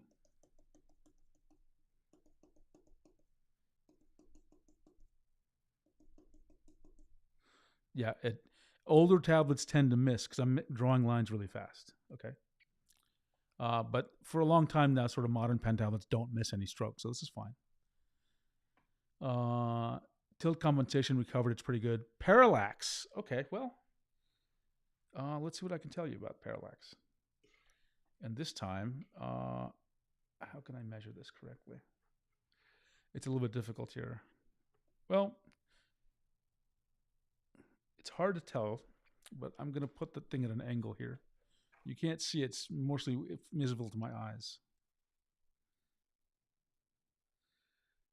Parallax is good. It's low parallax. It's probably typical for a pen display. I would say iPad and Move Ink are better. Probably the Samsung Tab S9 is better. But it's pretty on par with parallax for pen display, so it's good. It's good. Low parallax. Pointer lag. I'm gonna close Creative, or not close. I'm gonna minimize, and I'll minimize this thing too. And let's just see how fast the mouse pointer trails. Pretty typical. Nothing special, right? Pen display maybe slightly more. I mean, just like a microscopic amount more, but pretty typical. In normal drawing situations, you probably won't know it because you're drawing more slow, not like this, right? So that's fine. So it's moderate, which is, again, typical for a pen display. We talked about pointer tracking accuracy, so it's good everywhere. Normal amount of deviation in the corners, a couple of millimeters. Artifacts at low pressure recovered. Moving from high to low pressure recovered. And then now let's do diagonal wobble. So how do we do it? Diagonal wobble. Diagonal. What a name. Let me find Krita. Where's Krita? Okay, on backspace. Get some more water.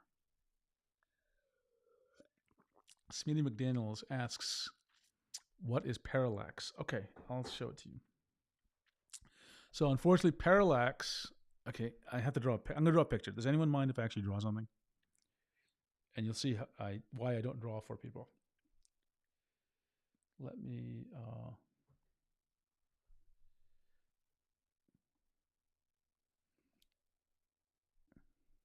sorry.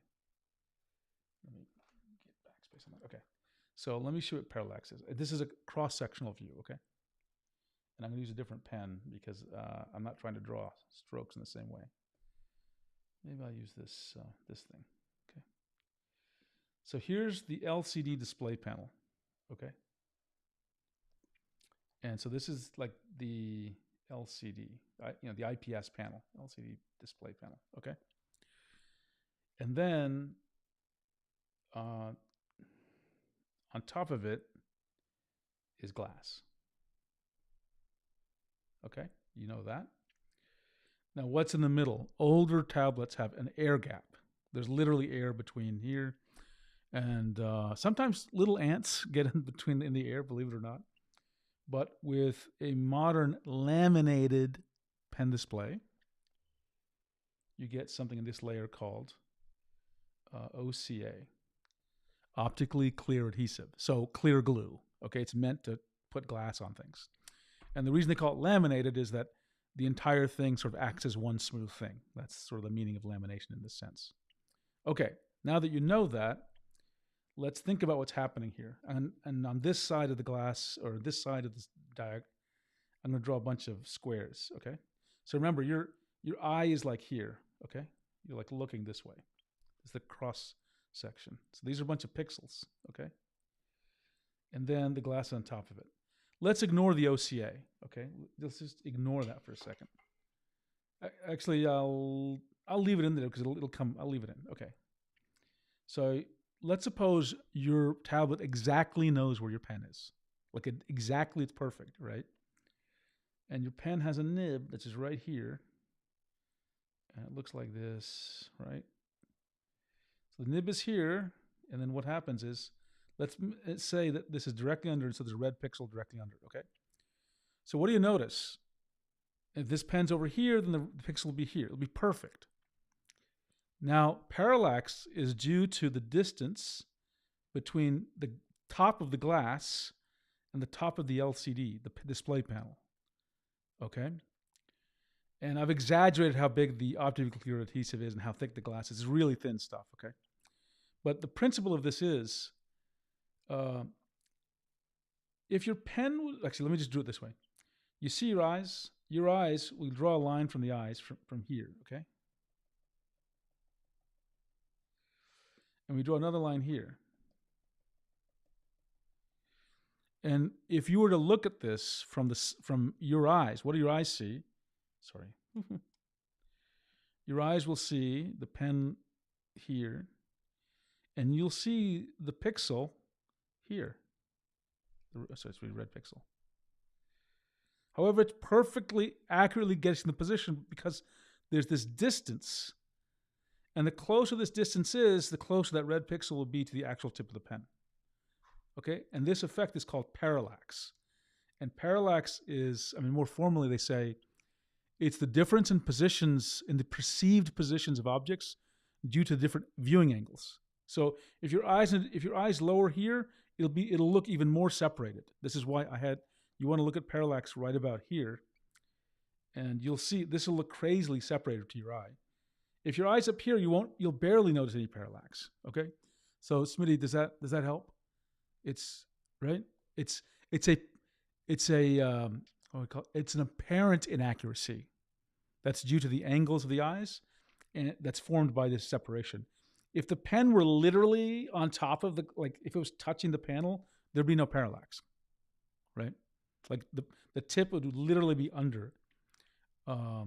What's interesting is normally we think of parallax as something that no one wants, but actually, some people actually like it. Some people actually like this separation because they like to see the pixels that are being drawn. They don't want the pen to hide it, which is really interesting, isn't it?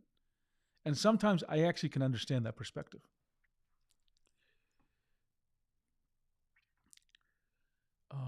And if you want me to do a video on parallax specifically, I'm more than happy to, Sweetie. I'd love to explain this topic more. The reason I spend so much time on parallax is lots of people who talk about tablets, and this is, I totally understand why they do this. If they see a pixel that's not directly underneath the pen, they'll call that parallax, even though it has nothing to do with parallax. So, for example, in this case, let me erase something, right? So people make this mistake all the time. Am I not erasing correctly? Oh, I'm using the Pro Pen too. No wonder. Okay. So let's suppose there's no parallax whatsoever. You're drawing literally. I need to switch to the drawing thing. Like the pen is literally touching this thing, right? It's literally there. But there's a tracking error, a calibration issue, and the computer is saying the pen is here, right? Now your eyes will see the red pixel not touching it, but that's not a parallax. There's no parallax here. This is just the tablet is wrong. It thinks the pen is somewhere else. And I try to keep these two things distinct because they're separate problems that have separate solutions, okay? You can't fix parallax. This you can maybe fix in the driver by recalibrating in the driver, if that makes any sense. Okay, so so maybe Smitty, I'll make that parallax video. Okay, that's parallax. People have been waiting for Wobble, so it's time for wibbling and wobbling. Oops, I just dropped the pen. Okay, so everyone knows how I do my wobble test, right? I draw lines at 3 different speeds, okay? And I'm drawing a line about 10 centimeters, okay? I do it at 45 degrees. Actually, let me back up. This is called diagonal wobble testing. So you do it at 45 degrees, okay? So this is about 45 degrees. Let's take a look, okay? So I'll do it slow. Slow means 4 seconds. 1,000. Let me do it in black. A little easier to see. Actually, need to switch to black. So slow line.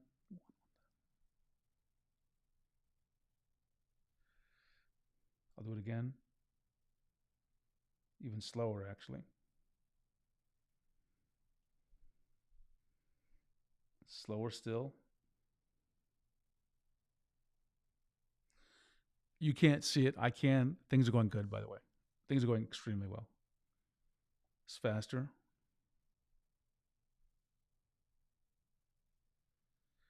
Things are going real good. I can tell you that right now.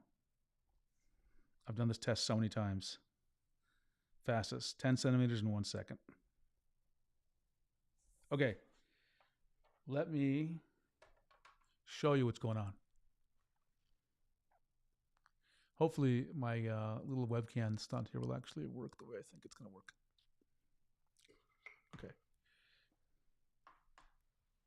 Hang on. Okay, there we go.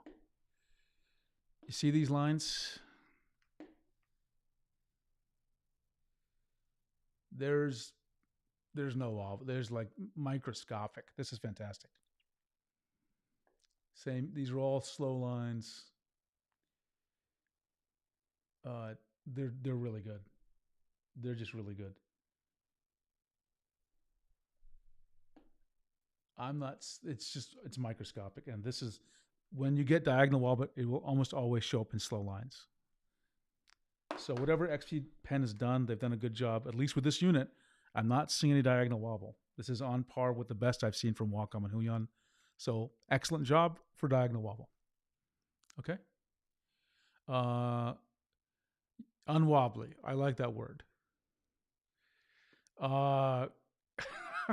Kitten might just point at its software smoothing, which we think diagonal wobble comes because of software smoothing, right? And we don't know enough about how to get rid of it.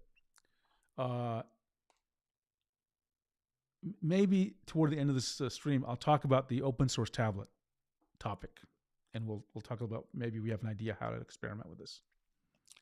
But like overall, this is good. This is good stuff. I'm totally happy with this. Okay.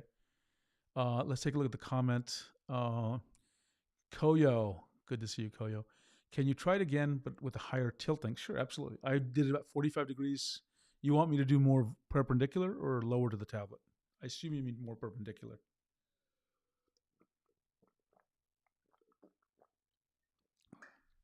Okay. Let's go and backspace here. And let me change back to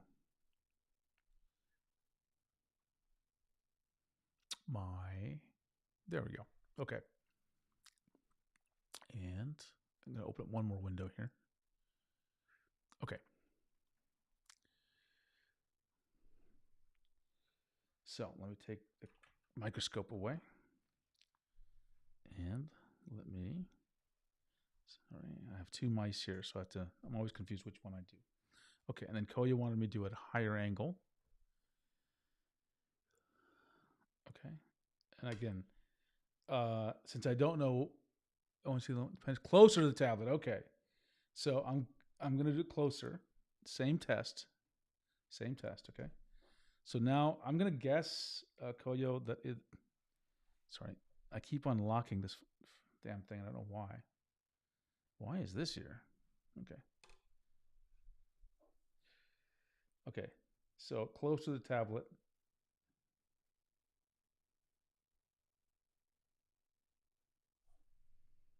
I'm not seeing an appreciable change. That was extremely tilted. I'll even try it at a crazy tilt. Like it's actually drawing underneath the ruler. There's a little bit of rough section here. Probably I see a little bit more at a really extreme tilts. I would say at vertical tilt. Okay, so here's what I see with extreme tilt. This was like probably beyond 60 degrees, okay? 60 degrees or beyond, okay? I saw just a little bit of wobble at more 45 and perpendicular. So that was perpendicular. Let me try perpendicular one more. So, sorry, I gotta restart that one. This is almost perpendicular. Almost no wobble. And at 45 degrees, my normal testing, no wobble. So to answer your question, at extreme tilt, I did see a little more wobble. But this amount of wobble is still pretty good overall. It's not bad. Okay, did that help?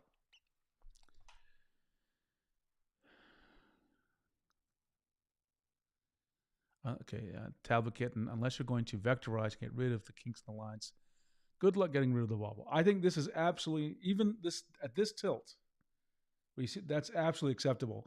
The Artist Pro 16 Gen 2, which I recommend, has more wobble at a normal angle than this at the extreme angle. So I have no problem with this tablet and its diagonal wobble.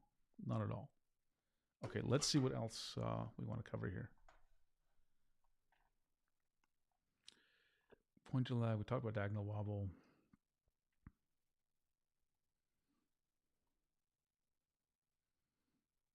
Yeah, Koyo, I'm glad you think also it's a good result. I talked about anti-glare sparkle, pressure scan rate. We talked about the connections. It supports audio, has a headphone jack, which surprises me. So where would I compare it? Let's go and you know what? Let's. Everyone saw my tier stream, right? which I made some modifications. So please don't yell at me for the changes I made. But my fellow tablet crew gave me some feedback on the tier. So let's take a look. I'm going to put it in my tiers, okay? Let's see, demo screen. Okay. Can everyone see that, or should I get a even bigger screen? Which I may need to. Let me try it.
How about now?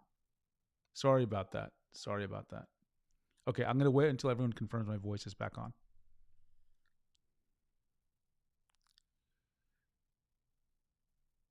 You should be able to hear it now.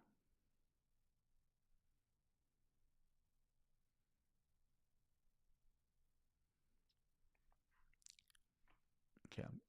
It's always so funny to see this delay on these streams because I always think that like things are real time that it takes, I think, like 15 seconds. Okay, I see Smitty says it's working, so it's working. Okay. So what I was saying was I'm trying to place this tablet in the tier list, which is a modified tier list from when I did it back in, I think, December or January. So let's just look at the S tiers. What is an S tier? Wacom Cintiq Pro 16, 17, 22, and 27. They all deserve to be an S tier. Wacom Moving 13, S tier. Huion Canvas Pro 19 and 27, S tier.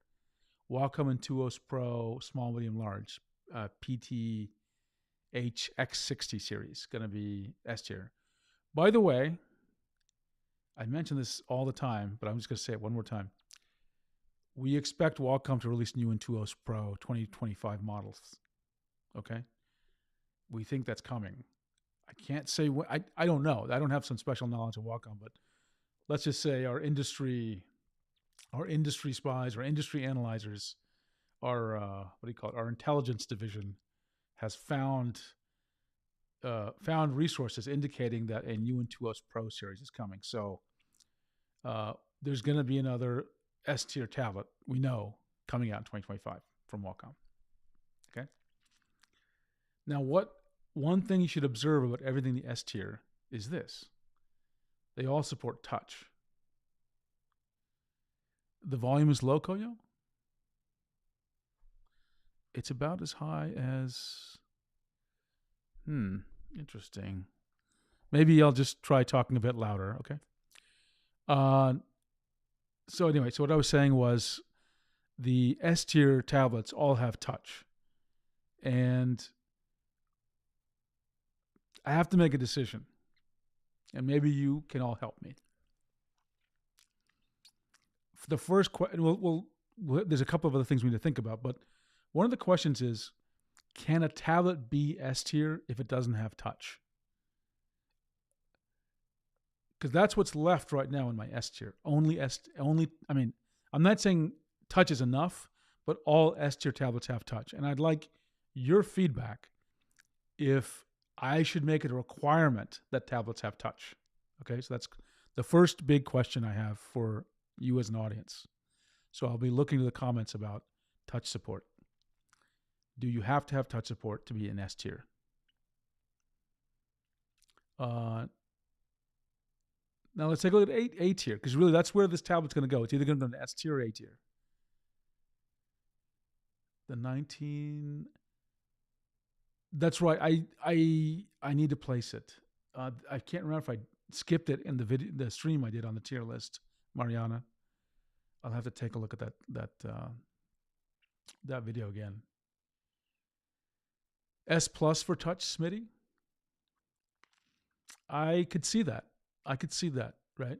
My personal feeling is you don't need touch for S tier. Right?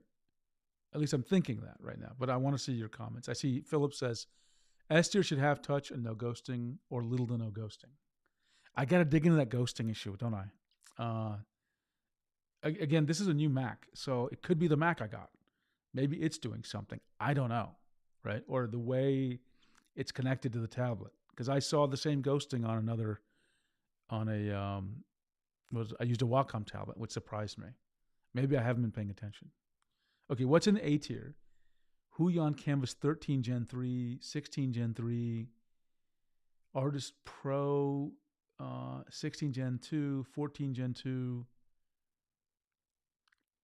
Right now, I would place this tablet in A tier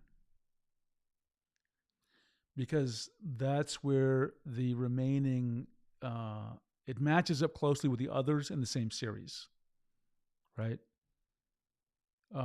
What keeps it from S tier right now as I think about the tiering system? One is touch. Again, that's my current theory of S tier. Now, there are some benefits this tablet has because I don't see any diagonal wobble. The parallax is good. I'm going to say A tier. This specific pen that came with it is a good unit of the series, the X3 Pro series. I don't know, this is tough. Am I wrong? A tier, S tier?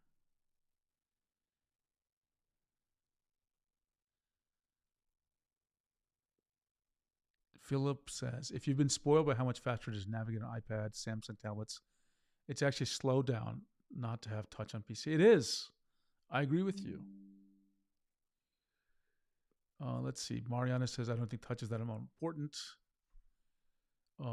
Tablet Kitten, it's much more intuitive to have touch, but for a pen tablet, it doesn't matter. Yeah, for a pen display, it matters more, doesn't it? And that's a great point, actually.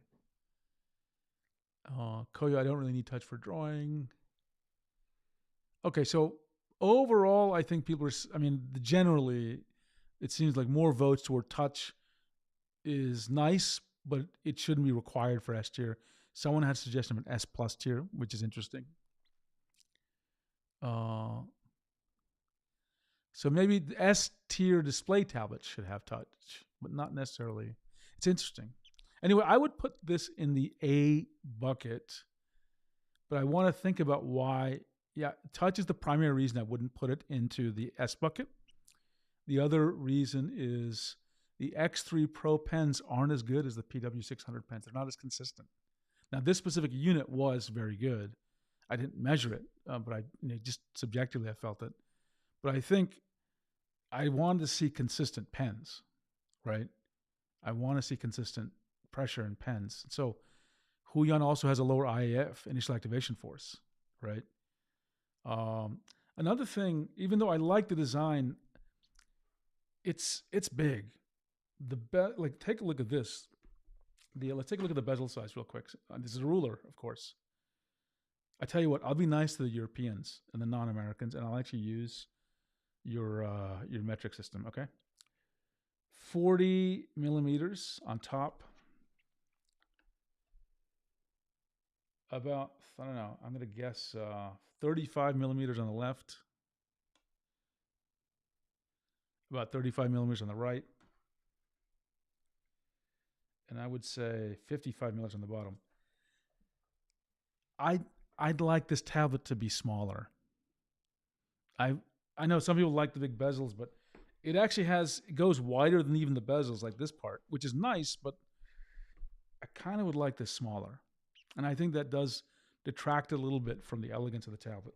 I do like the design. It is big. It is, and it's maybe slightly heavier. It's not. I'm not dinging it for it, but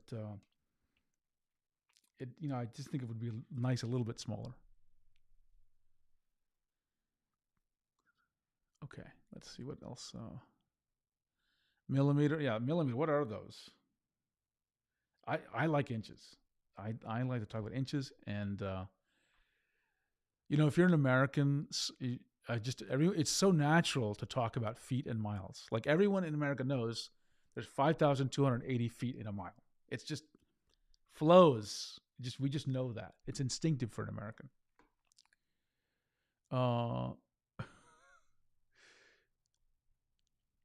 Koyo, I have so much trouble. Okay, let me just. Koyo raises a really interesting comment here.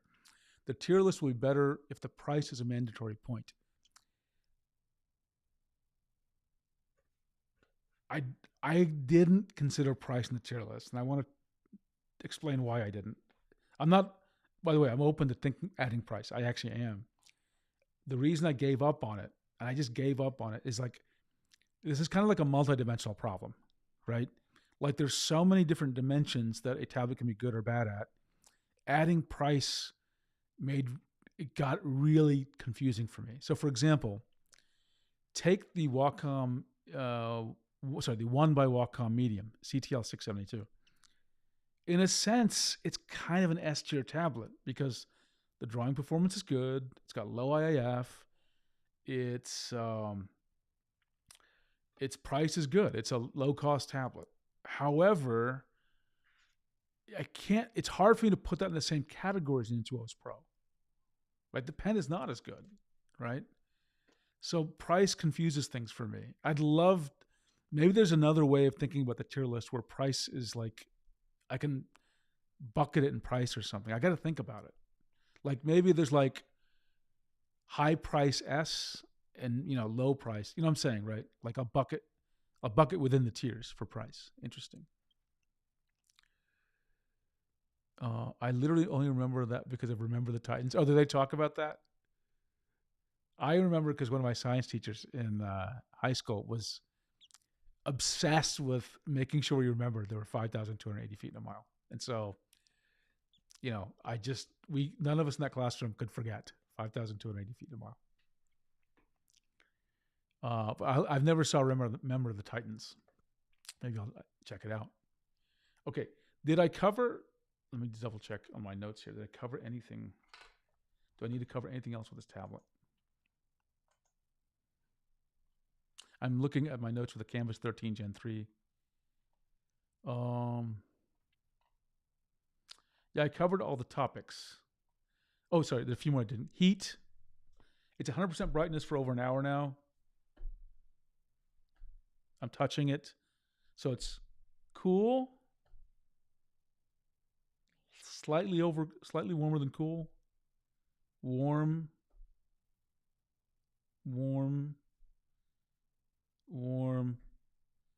Cool. I sound so stupid, don't I? Warmish. Cool. So right about here, there's a little bit of heat. Not disturbing. Just warmth, like if you're holding like a cup of coffee. Maybe, kind of human body temperature a little bit. But it's fine. It's not hot. Okay. Legs. Did it have legs? It did not have legs.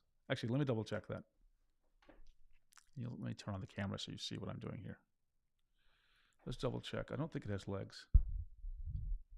No legs. And no noise whatsoever, by the way. Right? None whatsoever. VESA mounting. Yeah, it is VESA mounting. We saw that. That's how the stand is connected. Oh, you're not seeing the camera? Tell me now, Mariana. You should be able to see it. I think I switched. Let's take a look at the chat here. Mariana says, I like large bezels so I can rest my hands on them when I'm working on layers. I'm more concerned about being good for drawing than using it as a monitor. Yeah. Hey, look, I think it's good for drawing, right? I think it is good for drawing. I have no hesitation saying that. Smitty, I feel like XP Pen 22 Pro already has S tier pricing, jumping around. So because of the size, like a good middle ground. It's like a good middle ground. Yeah, okay. but with $570 with the discount, there was nothing else comparable. Yeah. Okay, so you raised a great point here. This is an amazing, effective tablet at the price. That discount brings it down to $570, which is fantastic. That's a look. So let's just round it up for $600 for a second. What was the artist? The Canvas 16 Gen 3 was going for $500, correct? And this is 22 inches, same resolution, much bigger screen. That sounds like it's very competitive, right? If Huion delivers something comparable at 22 inches, I'd be very happy with it. So yeah, its price point makes it very attractive, very, very attractive. And Philip is asking, it should be half price in China. Okay, it looks like we're seeing my camera now. And Philip says, Huion Pro 27 had some build quality issues. It creaks like an old boat. Interesting. I hadn't heard that.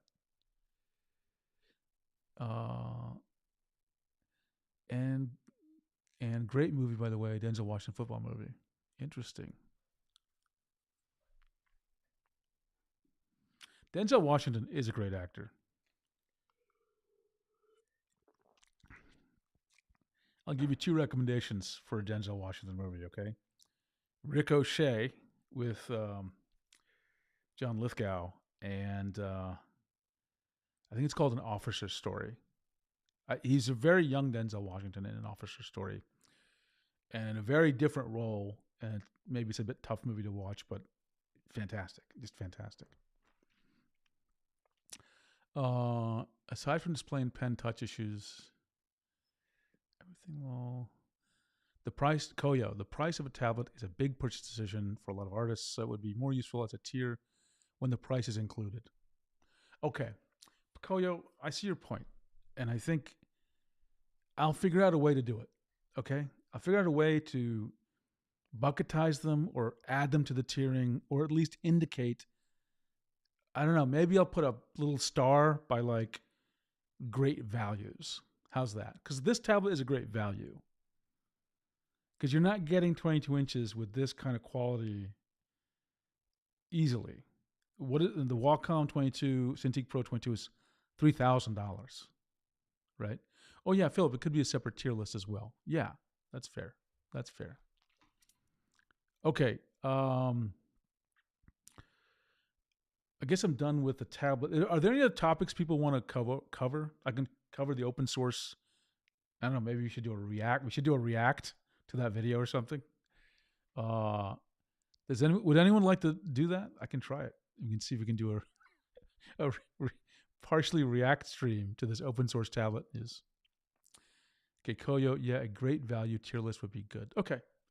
I'll create or incorporate that into the tiering system. Okay. While I am doing that, why don't I open the sauce? Okay. So I'm not going to talk about the XP. Sorry, if you have a question about the XP Pen, I'll answer it. But I'm also going to do a little bit of a React now on another video. Okay. Mariana, what do you think of the model compared to the 22 Plus? This is a clear winner. This is better than the 22 Plus.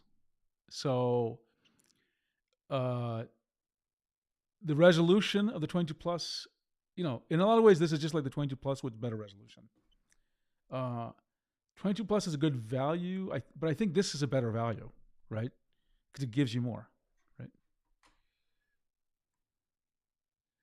I just searched Rick O'Shea in Google for the movie because you said that's funny. That's funny. I'm gonna have to remember that. It's one of those weird movies that just flew under the covers. Okay. So I'll keep on looking for XP Pen questions, but I'm going to do now how did I become a live streamer? I'm going to do a React stream to a video. Now you need to be a little bit patient with me because I've never done that, and I need to make sure I'm doing this correctly in the browser, okay? So we're going to go to YouTube, and I believe the channel's name is Yukidama.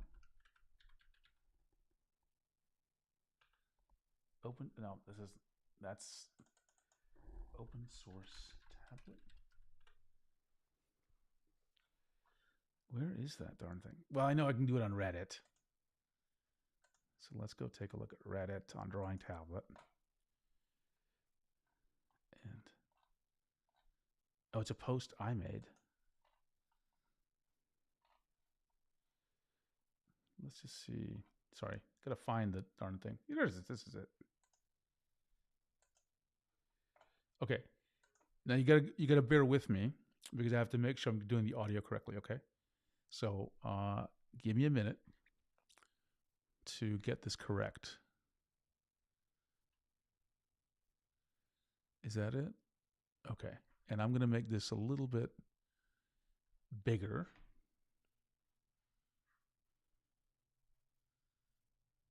Let me move my face out of the way here.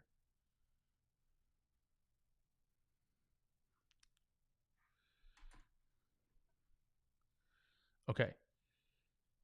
So let's just make sure the audio works for this thing first. Okay.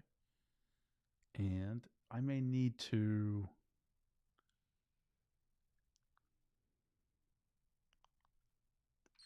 I'm going to play the video, and I just need you to tell me if the audio is actually working, okay?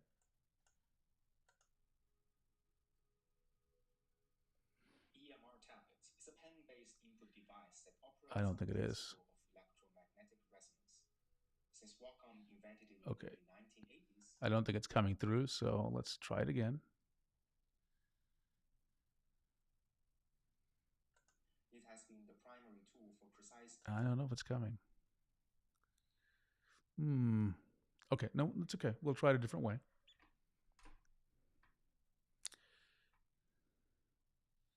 I'll fix it. I'll fix it. I have to do this a different way than I expected. So I gotta get, I guess, this thing. No, not that. Okay. So what I need to do is I'm going to open up Chrome on one of my windows. Sorry for the delay. I've just never done this before, so it's a little bit new to me.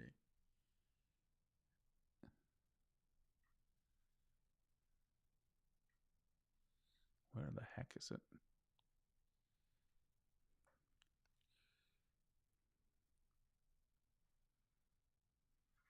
Oh, I see. What in the world is going on here? Sorry. Even I'm confused with what I'm seeing. Okay. So I've got so many monitors in front of me. Let's see. Tertiary display. Secondary display. There we go. Okay. Okay.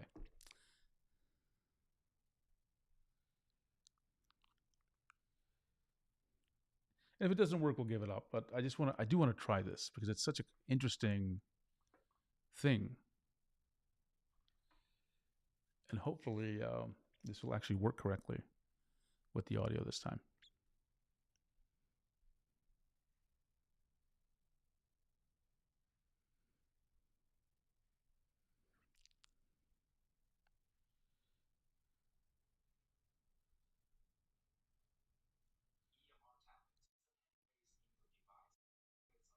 Okay, it's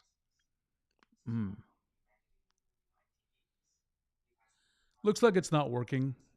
I don't know how to get the audio to you, so I'm going to give up on this. But let me try to just explain what's going on.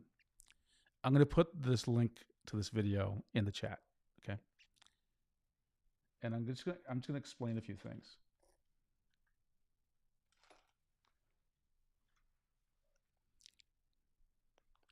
Sorry, I have to put the keyboard is all over the place here.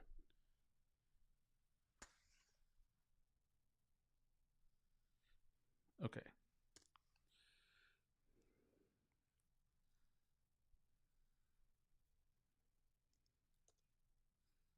Okay. I just put a link in the chat. And I know you can't hear it, but I'll just talk about what's going on here, okay? So someone here, Yuki Dama, has created from scratch a open source tablet. Okay.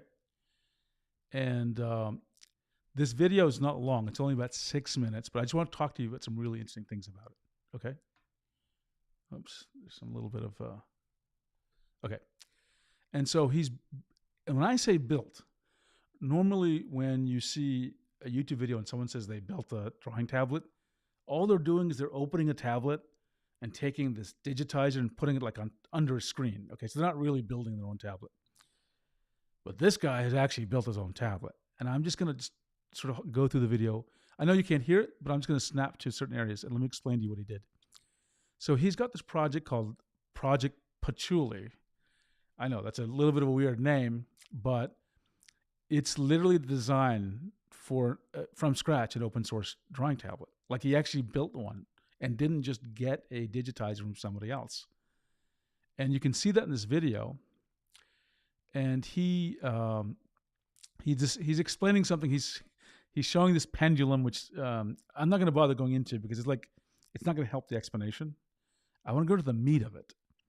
So he's actually taking a look at an actual pen, and I forgot which kind of circuit diagram. Is that what you call this? And I think the pen he uses is a Huion. It's one of these Huion pens. So I don't think he built his own pen, which is a question I have to ask of him. But I think he's using a Huion pen.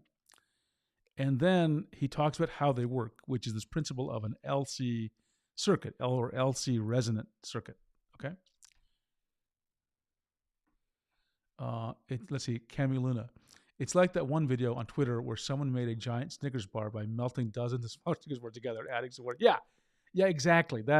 This guy, it's like he made his own chocolate and something. Like he really did the work, and it's amazing. And now I have to tell you up front, I am not an electrical engineer. Like I made a video about how drawing tablets work, and it's not meant for you to teach someone how to build one. It's just meant to it's almost like entertainment, okay? To just get you interested in the magic. But he knows what he's talking about. Like this is like a genius. And we've been waiting for this information forever. Oh, I see a comment from Tablet Kitten. 99% sure the patchouli is named after patchouli knowledge, character from Toho. I didn't know that. In the United States, the word patchouli just has a weird connotation of like hippies. I don't know why it has that. I guess it's a fragrance or something that they like or use, but it's almost always associated with that word, hippies and patchouli and smoking marijuana. I don't know why that is. I'm not approving or disapproving of it. I'm just saying that's the way it is in the United States. So that name is a little bit odd for me. Anyway, this guy goes deep into how he's talking about the pen, but then he let me just go further. He actually built a digitizer. He created this digitizer, okay, and he actually talks about it. You can see this. I don't know what kind of diagram you call this, but he knows how all these components work and how they get together. And again, this is way beyond what I know, like a million times beyond what I know. So you have to really be an electrical engineer. But he put it all together, and he's using this thing. What do you call it? Oscillator? No, sorry. What is it called? This oscilloscope. Sorry, I sound so silly when I say oscillator. Oscilloscope. And you can see him testing it. And what he's showing you here is the resonant signal coming back from the LC circuit in the pen. And but the important part is, let's get to the meat of it. He's talking about that circuit, and he's then talking about how the board actually works. And so I'll pause it there for a second once I get there. So each one of these colored loops is a coil which detects the position of the pen. And that signal is then analyzed, right? And he goes through these three phases where he detects the position. And just as demonstration, look at this. He's actually got this working. This is a Linux tablet. He built this. Did you see that? Let me just show it again.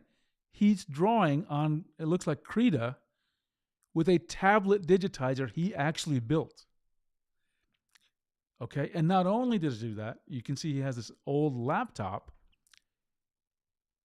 He actually like printed out another version of this, right? Because he's got the controller board and then the sensor, and you can see him put it together. And just watch what he does.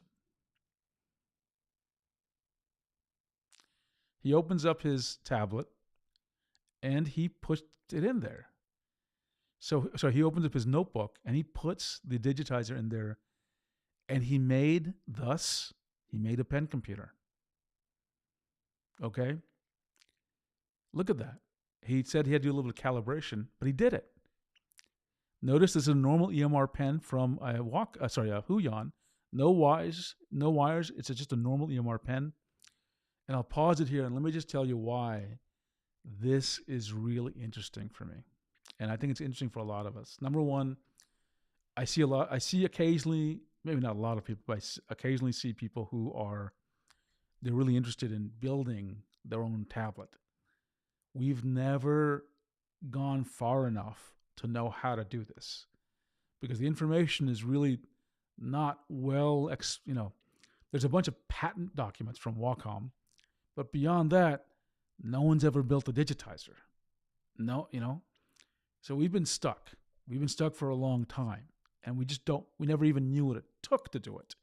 There's all sorts of theories. Like earlier in this video, we talked about why does diagonal wobble happen? Well, it's not like Wacom will ever talk to me, right? Or no manufacturer would tell me the details of things like that, because, I'm investigating a problem. So why would they bother spending time talking to me about a problem? But now, we're at the beginning of where, someone can theoretically make a tablet. We can validate our thinking and theories about how they actually work. And ultimately, what I'd like to see a couple of things happen in this project, right? I personally want to learn much more about how this works. That's number one. Number two, I don't know, maybe we'll actually be able to, maybe someone will have a Kickstarter and build the very first sort of actual open source tablet that you can buy. Hopefully it'll cost less than a Wacom, right? Maybe OSU players will finally get the tablet they really want, right? And I could see someone doing it. I don't have the expertise to build one myself. I mean, everything he's shown is beyond my capabilities, but I think this is something quite intriguing. So if you're really technically interested, check out Yuki Dama's channel and watch this video. He's showing an analog. He says he's showing the analog way this works. He's going to do another video. I don't know when. He goes into some of the digital aspects of it. But this is remarkable for me, and I think it's going to, hopefully drive some innovation, at the very least in the understanding of how tablets work. And again, it doesn't solve every problem. Like he built a digitizer, but the question is, can we build our own pen? We need to do that too. And the other thing that makes this tricky, at least from my perspective, is drivers. Now, he ran it on Linux with OpenTablet driver, but if we were ever to hope that we could build our own tablet, we'd have to be able to deal with the driver issue somehow, right? It's its own series of pain to get a driver, because the drivers have to be signed and I guess tested and everything. So that's its own kind of deal. So check it out. I think it's going to be a really interesting thing in the future.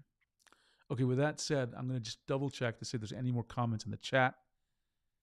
I'll give it just a minute or so, and if not, we can end the stream.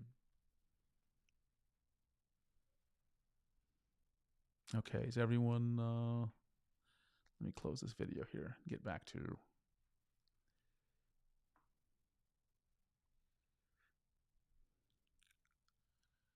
How do I even close this video? There we go. And let me open up the chat window again.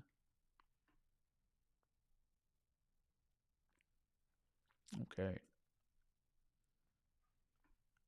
Okay, so I'll just take a look to see if any more questions on chat. I think we got everything. Is everyone?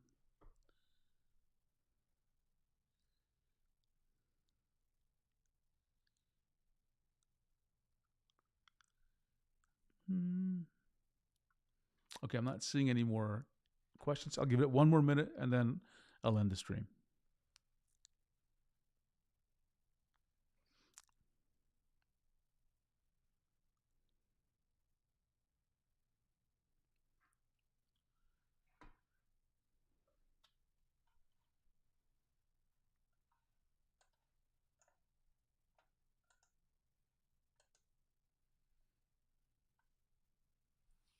Okay, no more questions, Cami Luna?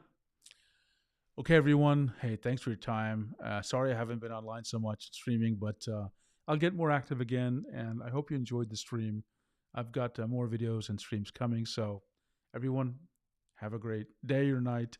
And let me get this camera out of the way. Thanks so much for your time, okay? Catch you soon.